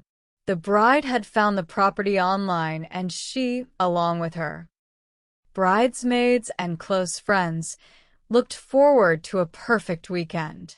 Nancy welcomed them warmly, introducing herself and mentioning that she would be staying nearby on the property in her personal cottage. The peace of that weekend was shattered on Saturday, May 5th. Amanda, Nancy's daughter, received a phone call from a member of their congregation. Nancy had failed to show up for a scheduled Bible study, an occurrence that was entirely unprecedented for a woman of her discipline and devotion. Alarmed, Amanda asked a neighbor to go over to the property to check on her mother. When the neighbor arrived, she found Nancy's cottage door wide open, the television blaring, and no sign of Nancy. Amanda rushed to the property. As she approached her mother's cottage, she observed that Nancy's purse, car keys, cellular phone, and tablet were still sitting on a bench inside. Her 2 vehicles remained parked outside. However, there was a large stain on the carpet, and the bedding was missing from the mattress. Upon closer inspection, Amanda noticed what appeared to be blood splattered on the walls and the headboard of the bed. Panicked and shaking, she dialed 911. The local authorities responded immediately, recognizing that this was not a simple missing persons case, but a highly suspicious crime scene. Senior deputies and detectives from the San Luis Obispo County Sheriff's Office, including Reserve Detective Clinton Cole, arrived to secure the area. The initial assessment was grim. There were no signs of forced entry, suggesting that Nancy may have been surprised in her sleep or had opened the door to someone she recognized. The blood on the floor, the headboard, and a beige pillow left on the bed strongly indicated a violent struggle. As investigators began the daunting task of securing the property and identifying potential suspects, a critical discovery was made miles away. An officer with the California Highway Patrol located several items of bedding: a pillow, a dress, a pair of shorts, and a shirt discarded on the side of La Ponza Road, approximately 6 to 7 miles from Nancy's residence. The bedding matched the unique gingham print of the remaining linens in Nancy's cottage and was stained with blood. Amanda later confirmed that these items belonged to her mother. The evidence suggested that Nancy had been wrapped in her own bedding and transported away from the scene, either severely injured or deceased. The investigation faced an immediate hurdle: a massive pool of potential suspects. More than 20 wedding guests had been staying on the property, sleeping just yards away from Nancy's cottage. Investigators had to consider whether an out-of-town visitor had committed a crime of opportunity. The deputies secured a search warrant for the entire property, halting the wedding festivities and interviewing every guest. One guest, who could not initially be accounted for during the rehearsal dinner, raised red flags by becoming uncooperative and refusing to speak with detectives. However, after a follow-up interview at his residence in Northern California, detectives were able to verify his whereabouts through photographs on his wife's cellular phone. He voluntarily provided a deoxyribonucleic acid sample, which ultimately cleared him of any involvement. In the physical environment of the cottage, investigators found key clues. In the dirt driveway, Detective Cole observed 2 fresh tire tracks and scuffle marks, indicating a physical altercation outside the cottage. Inside, a forensic specialist named Janine climbed a ladder to inspect the bedroom from an elevated angle. From that vantage point, she discovered a faint, partial handprint on the bloody pillow left on the bed. Investigators swabbed the center of the bloody handprint, hoping to isolate the perpetrator's deoxyribonucleic acid. The laboratory successfully developed an unknown male profile from the sample, but when they submitted it to the Combined DNA Index System, the national database, no matches were found. This meant the offender had no prior felony record.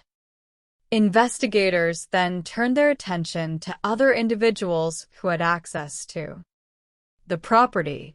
Nancy had recently decided to sell Paradise Ranch so she could devote herself to full-time ministry. To prepare the home for escrow, several independent contractors, including painters, plumbers, and landscapers, had been working on the property.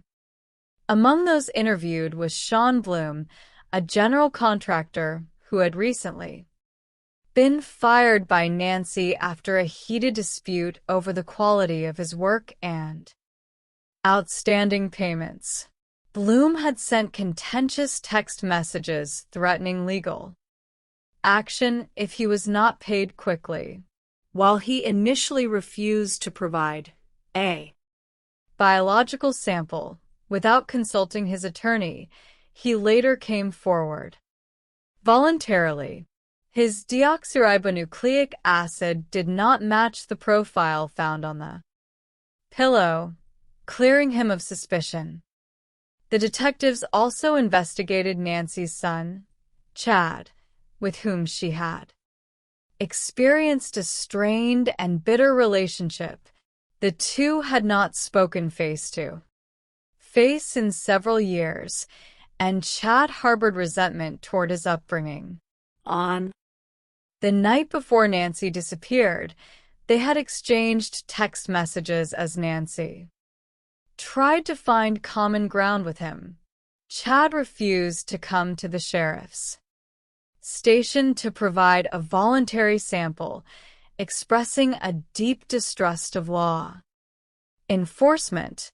Under surveillance, investigators observed Chad consuming alcoholic beverages at a public establishment and driving home.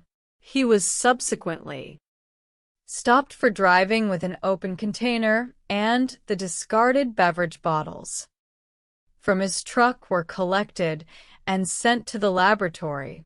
The testing cleared him of any involvement. With the major leads exhausted, the investigation began to stall. It was at this critical juncture that the sheriff's office decided to employ a novel investigative tool that had rarely been used in the state of California at that time: a Google geofence search warrant. Geofencing allows investigators to draw a virtual boundary around a specific geographic coordinate and request anonymized data from Google regarding cellular devices that were present within that boundary during a precise time frame. Fortunately, investigators had a highly accurate timestamp for the crime. A review of Nancy's telephone records revealed an attempted 911 call placed from her phone at exactly 12:17 in the morning on the night she vanished. The call had lasted for 0 seconds, indicating that someone had terminated the call almost instantly. This gave detectives a critical window to focus their geofence. When Google returned the geofence data, investigators began the meticulous process of filtering out the known devices of the wedding guests. Amidst the data points, they isolated a single, anonymous device number that had pinged directly inside Nancy's studio cottage at 1:33 and again at 1:52 in the morning. This device did not belong to Nancy or any of the registered guests. Investigators secured a subsequent subscriber warrant to identify the owner of the device. The name that came back was Carlo Fuentes Flores. The name was immediately recognized by the detectives. Carlo Fuentes Flores was a local painter who had been working on the decks of the main house at Paradise Ranch in the days leading up to Nancy's disappearance. During the initial phase of the investigation, Detective Cole had called Fuentes Flores, who had been cooperative, friendly, and completely unsuspicious. He had spoken warmly of Nancy, recalling how she had praised his hard work and even given him a tamale. The discovery of his device at the scene during the early hours of the morning completely changed the trajectory of the case. Investigators began a deep dive into the background of this seemingly ordinary family man. By day, Fuentes Flores was known as a polite, meticulous, and professional painter, a husband, and a devoted father who spoke constantly of his love for his daughter. But A. Search of his digital footprint revealed a deeply troubled double life. His search history was filled with explicit queries for older women, escorts, and adult material. Furthermore, investigators discovered numerous self-shot videos on his phone documenting encounters with various women.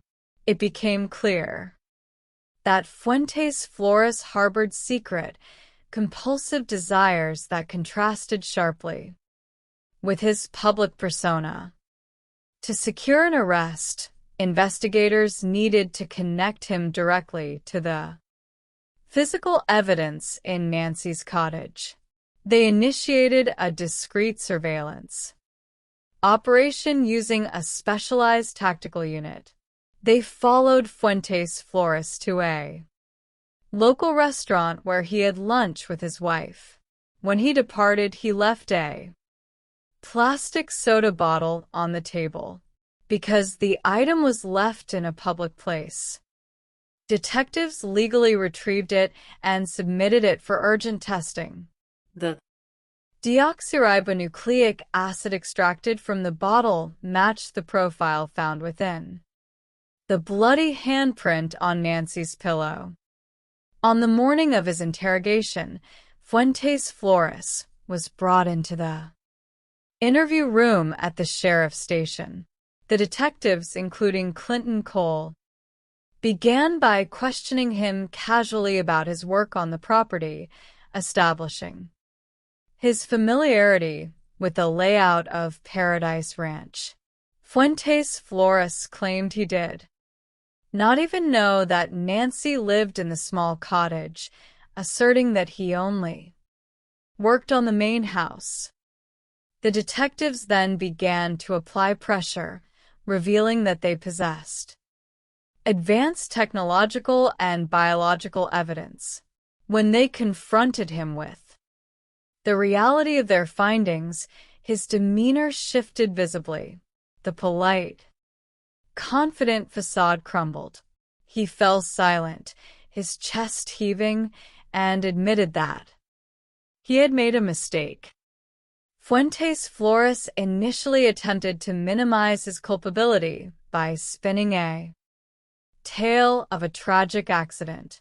He claimed he had returned to the property in the middle of the night to retrieve a ladder for his next job. As he was backing his truck up in the dark, he claimed he accidentally struck Nancy with his vehicle. He asserted that he brought her inside the cottage to help her, where she subsequently collapsed. The detectives immediately recognized the psychological shielding in his story. They pressed him on the biological realities of the scene, specifically the evidence of sexual violence and suffocation.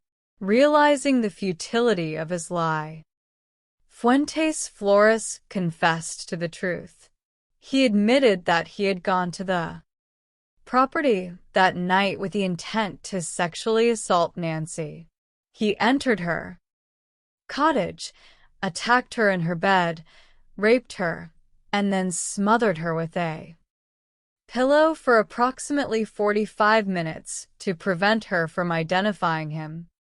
When asked where Nancy's body was, Fuentes Flores offered to lead investigators to the location.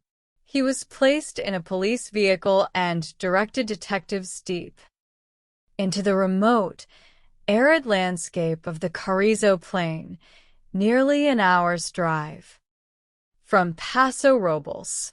After stopping at several incorrect locations due to the vast, featureless terrain, Fuentes Flores pointed toward a small, out-of-place circle of stacked stones in the dry grass.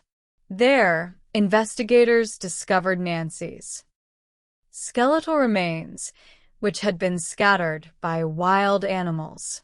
Fuentes Flores had not even taken the dignity to bury her, simply covering her body with a light layer of brush and rocks. Following his formal arrest, Fuentes Flores was charged with first-degree murder, with special circumstances, in January of 2022, rather than face a public trial and the potential of a death sentence. He agreed to a slow plea, a legal mechanism where the prosecution presents its evidence to the judge, who then enters a finding of guilt. The judge sentenced him to life in prison without the possibility of parole. His subsequent appeal was denied in July of 2023. Nancy's daughter, Amanda, and her family were left to process a profound loss. But they found comfort in carrying on Nancy's traditions, riding her beloved horse, Montana, and remembering a woman whose heart was as beautiful as the landscape she called home. The second chronicle of deception takes us to the majestic mountains of Summit County, Utah, to the quiet community of Camas. This is a region known for its affluent properties, outdoor recreation, and close-knit neighborhoods. It was here that a young mother constructed a narrative of grief, so elaborate that it captured national attention, only for the facade to reveal a chilling case of cold-blooded murder. Corey Richens, a 33-year-old mother of 3 young boys, appeared to be living the American dream. She was the owner of a successful real estate and home flipping business, K. Richens Realty. Her husband, 39-year-old Eric Richens, was a beloved and successful stonemason who ran C&E Masonry, a million-dollar business. Together, they enjoyed a wealthy lifestyle, taking family vacations, purchasing luxury vehicles, and raising their sons in a beautiful home. However, in the early morning hours of March 4, 2022, Corey dialed 911 in a state of apparent hysteria. She reported that her husband was not breathing and was cold to the touch. When emergency medical technicians and sheriff's deputies arrived at the home, they found Eric unresponsive on the floor of the master bedroom. Despite their efforts, he was pronounced dead at the scene. In the immediate aftermath, Corey told investigators a touching story of their final evening together. She claimed they were celebrating her successful contract to purchase a massive, unfinished estate in Midway, Utah, valued at nearly $3 million. She stated that she had prepared a mixed drink for her husband, a Moscow Mule, which they enjoyed in bed before she went to sleep.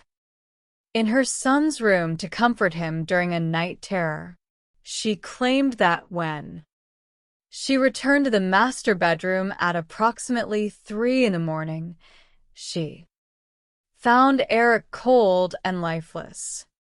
The initial theory whispered among the first responders on scene was that Eric might have suffered a sudden, tragic medical anomaly such as a brain aneurysm due to the presence of blood near his mouth.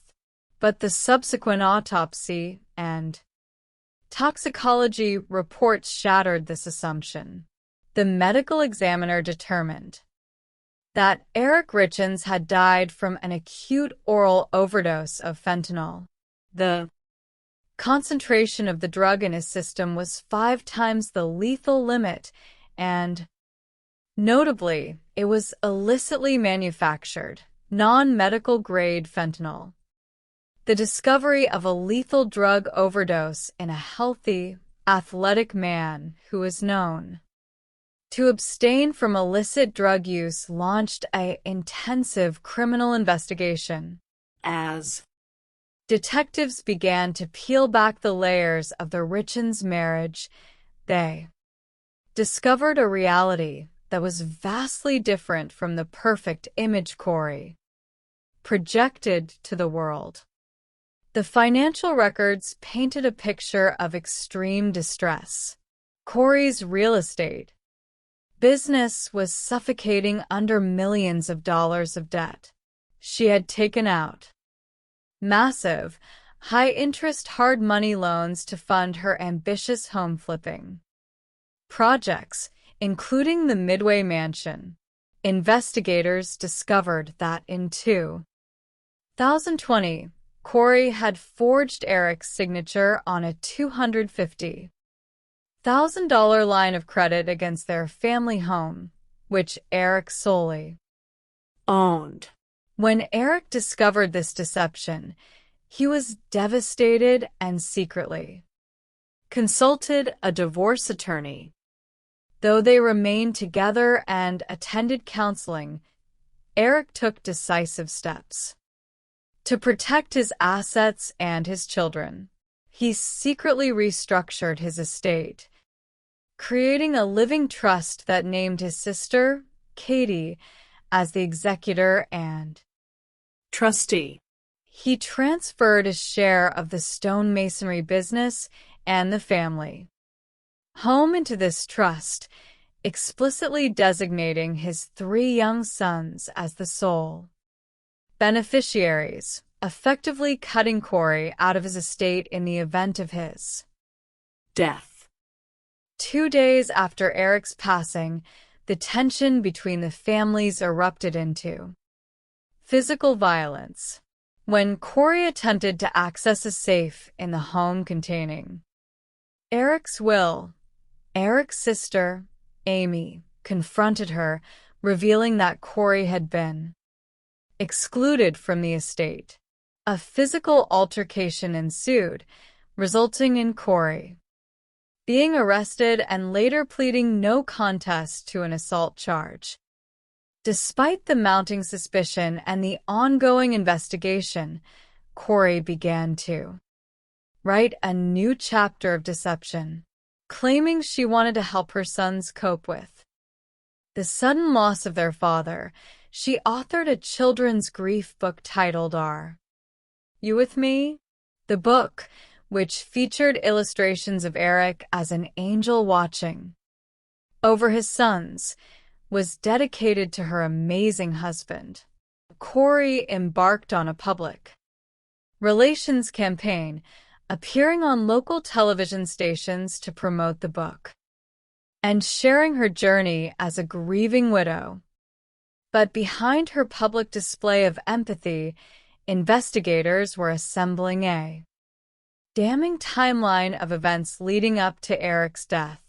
Through a private investigator hired by the Richens family and subsequent sheriff's detectives, phone records were analyzed. They revealed that Corey had been in constant communication with a woman named Carmen Lauber, a cleaning lady who worked on Corey's properties and had a history of drug offenses. When questioned by detectives, Lauber admitted that Corey had asked her to procure strong pain medication, specifically fentanyl, for an investor with a back injury. Lauber confessed that she had obtained 30 fentanyl pills from a local dealer and delivered them to Corey's home in February of 2022. A few weeks later, Corey requested even stronger pills. Lauber procured a second batch of 15 to 20 pills and delivered them to Corey shortly before Eric's death. The investigation also uncovered a terrifying pattern of previous poisoning attempts. In 2019, while on a trip to Greece, Eric had become violently ill after consuming a drink prepared by Corey, prompting him to call his sister and express fear that his wife was trying to kill him. On Valentine's Day of 2022, Corey purchased a breakfast sandwich for Eric. After taking a single bite, Eric suffered a severe physical reaction, requiring the use of his son's epinephrine injector and a heavy dose of antihistamines. Before falling into a deep sleep, he texted a friend that day stating, "I think my wife tried to poison me." The final piece of the psychological puzzle fell into place when investigators examined Corey's personal life. They discovered that she had been engaged in a secret, years-long affair with a local handyman named Josh Grossman.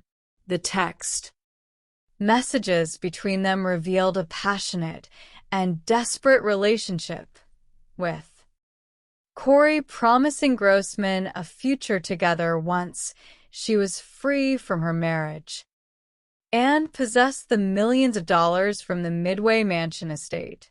Less than 48 hours before Eric died, Corey texted Grossman, asking him to hang in there until Friday, promising that life would soon be different.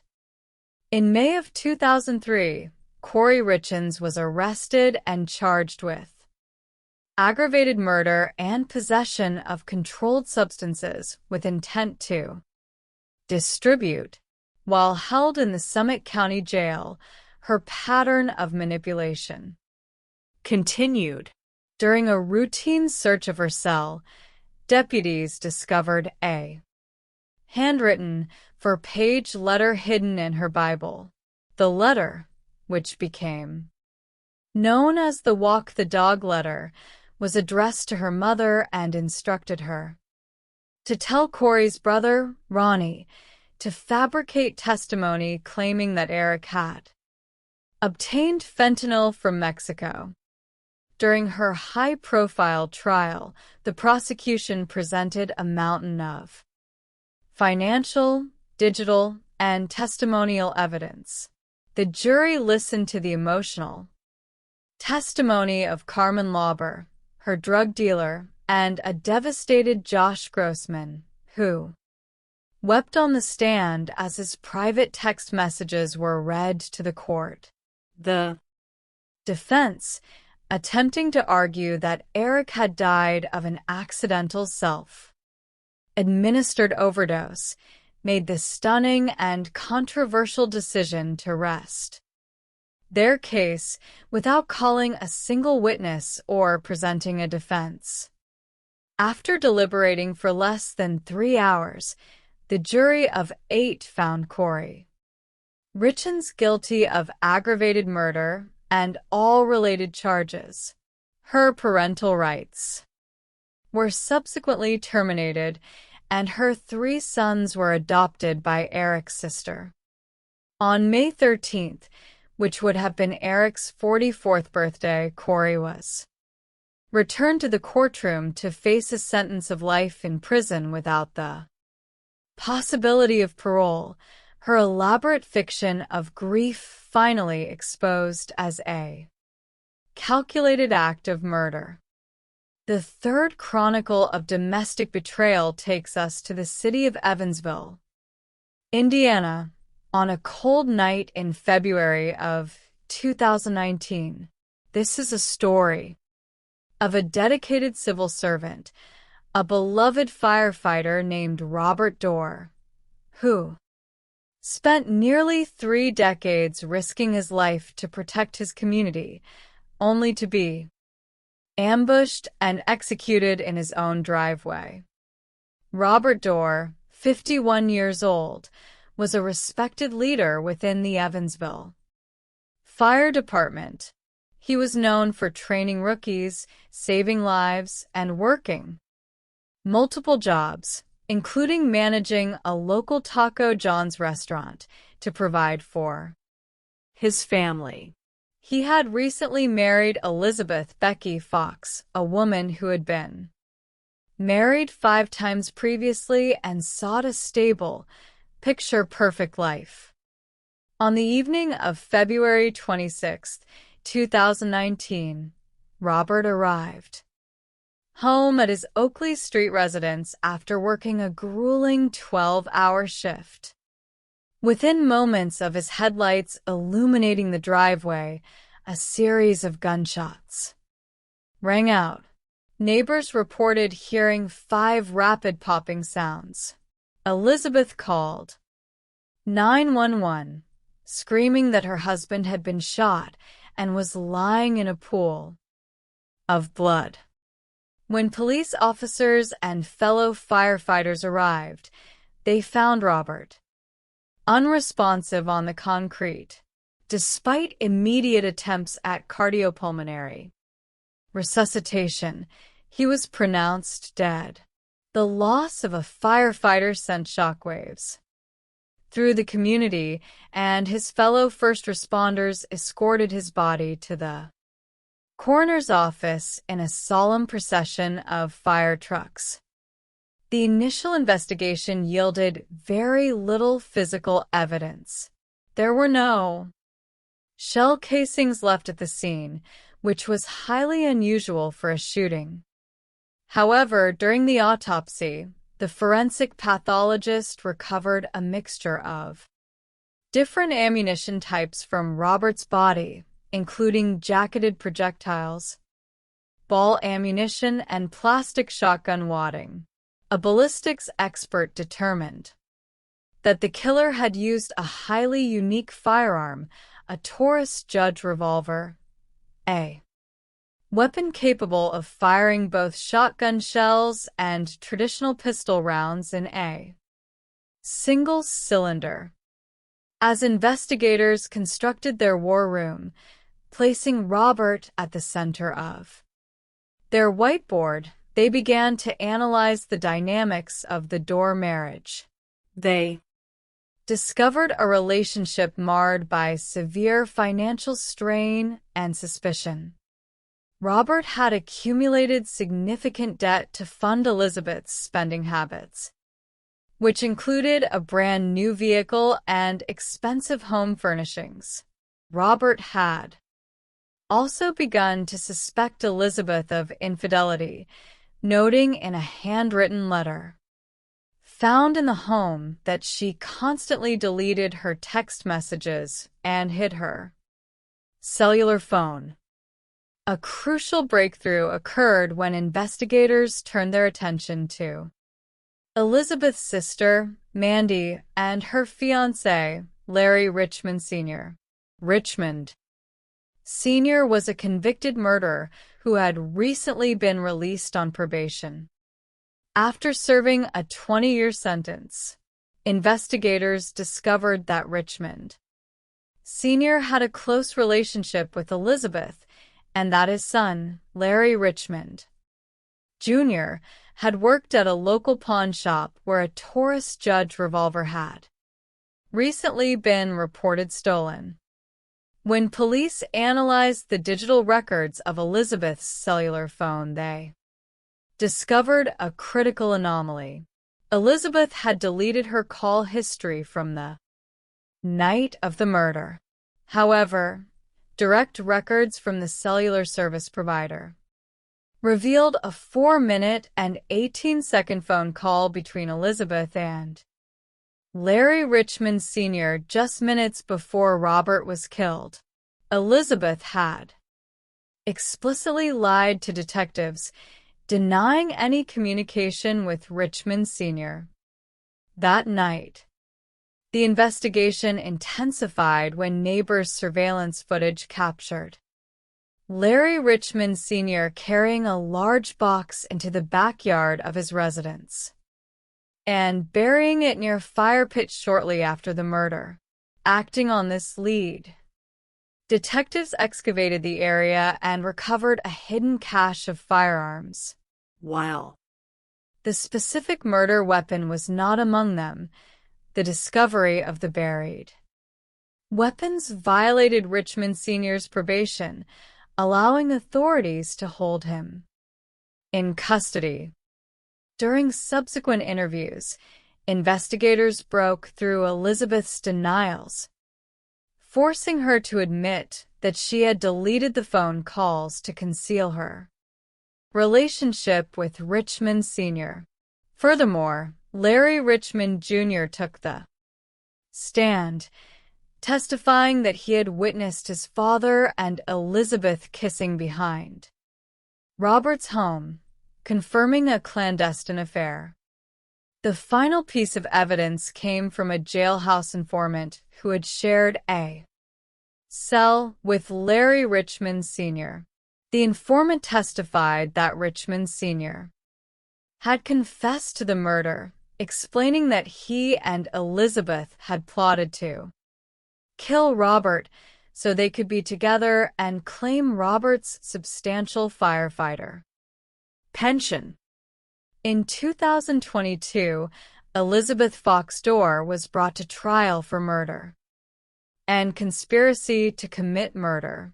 The prosecution presented a meticulous, circumstantial case demonstrating that Elizabeth had acted as the inside source, alerting Richmond Sr. to Robert's imminent arrival home so he could lay in wait.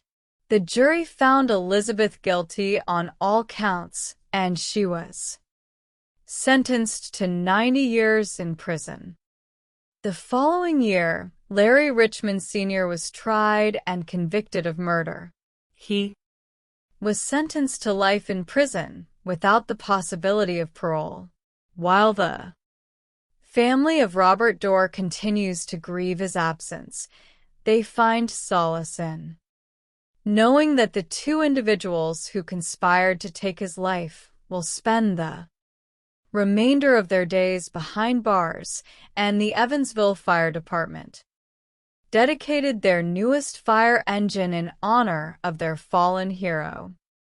The final chronicle of deception brings us to the state of Ohio, spanning decades and connecting a cold case homicide from 2001 to an elaborate, theatrical frame-up in 2015.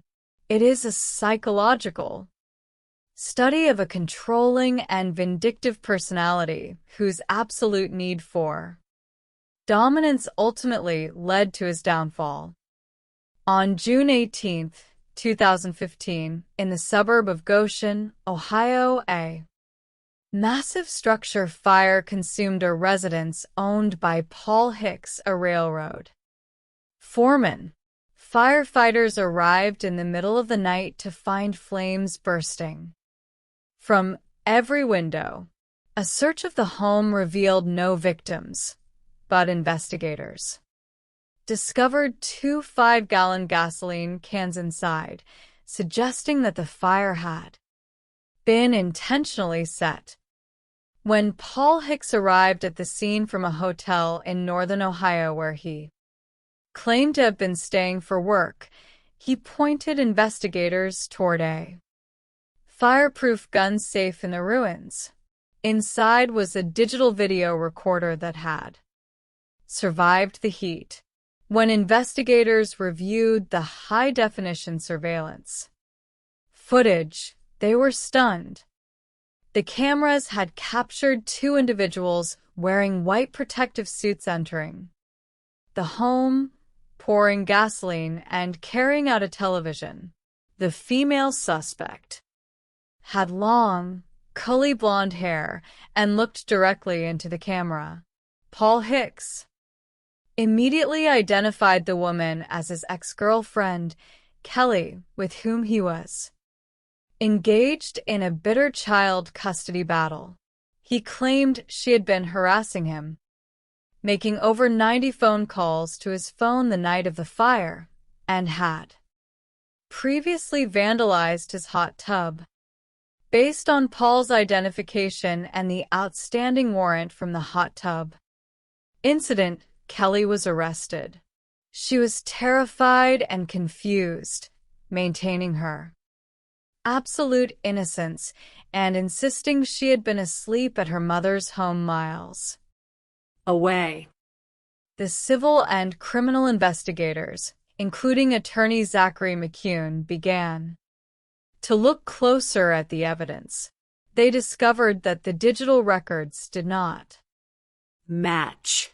While Paul's phone showed over 90 incoming calls from Kelly's actual cellular records showed no outgoing calls to him. Investigators traced the source of the calls to an online spoofing service, which allowed a user to disguise their caller identification.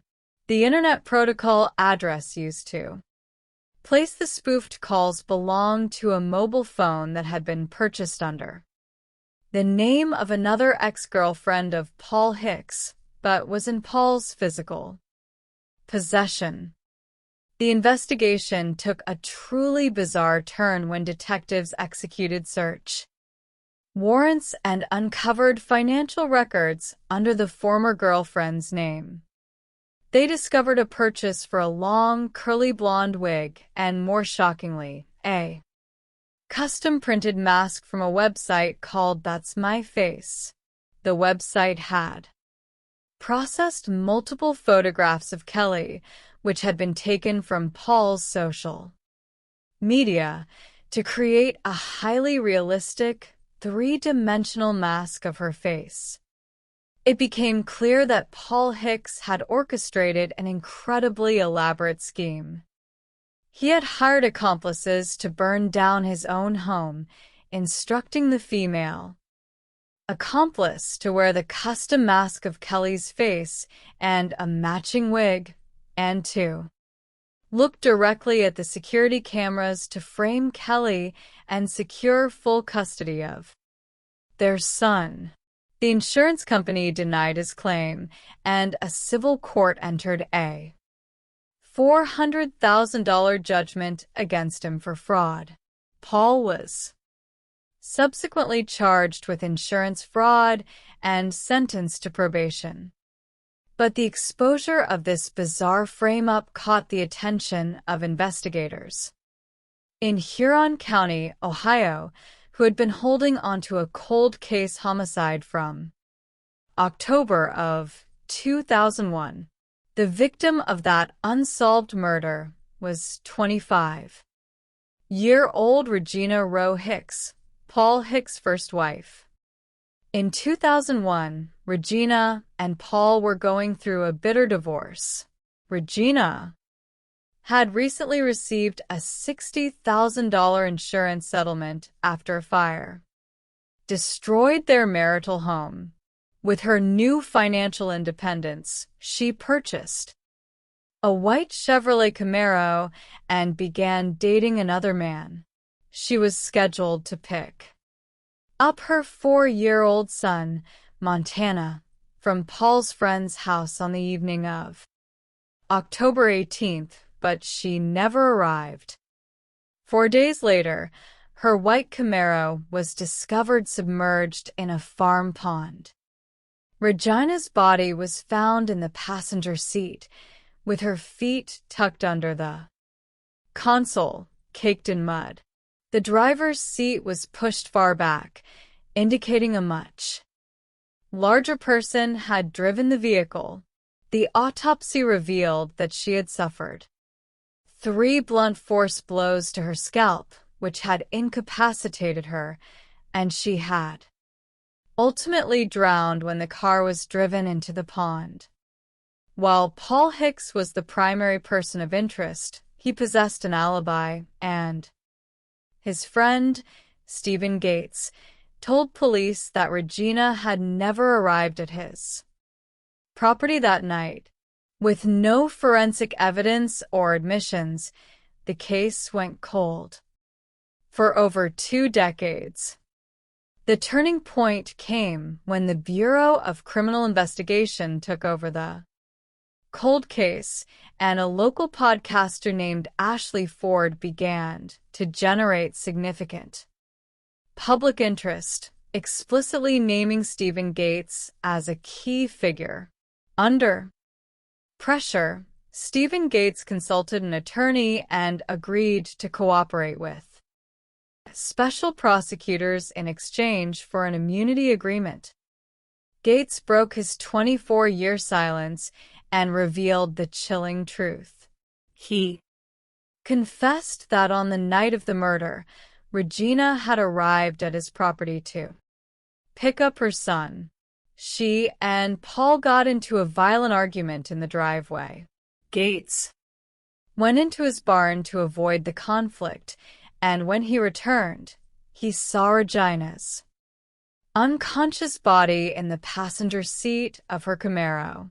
Paul told him she was dead and forced Gates to follow him as Paul drove the Camaro into the farm pond, leaving her to drown. Paul then used Gates' phone to call Regina's phone to construct an alibi. Armed with Gates' testimony and the psychological pattern of Paul's extreme efforts to control and destroy his romantic partners, prosecutors indicted Paul Hicks for murder and kidnapping in April of 2025. During his emotional trial, the jury listened to the testimony of his sister, who recalled finding Paul's muddy clothes floating in her bathtub the night Regina vanished, and his ex-girlfriends, who detailed his history of abuse and his interest in forensic television shows. The star witness, Stephen Gates, detailed the final moments of Regina's life under oath. The jury deliberated for less than 3 hours before returning a verdict of guilty on all counts. Paul Hicks was sentenced to life in prison with the possibility of parole after 25 years.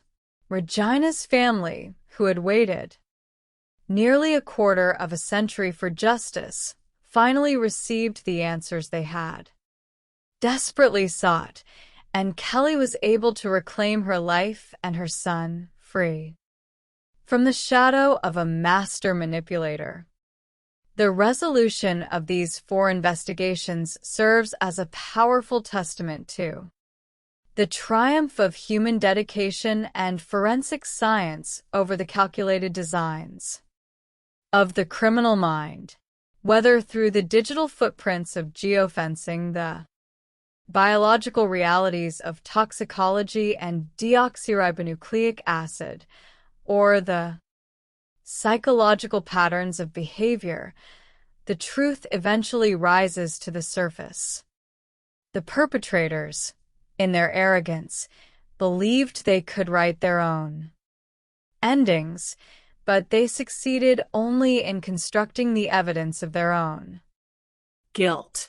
In the end, the memory of Nancy Woodrum, Eric Richins, Robert Dorr, and Regina Roe Hicks remains honored, not by the tragedies of their deaths, but by the enduring light of the justice that was served in their names.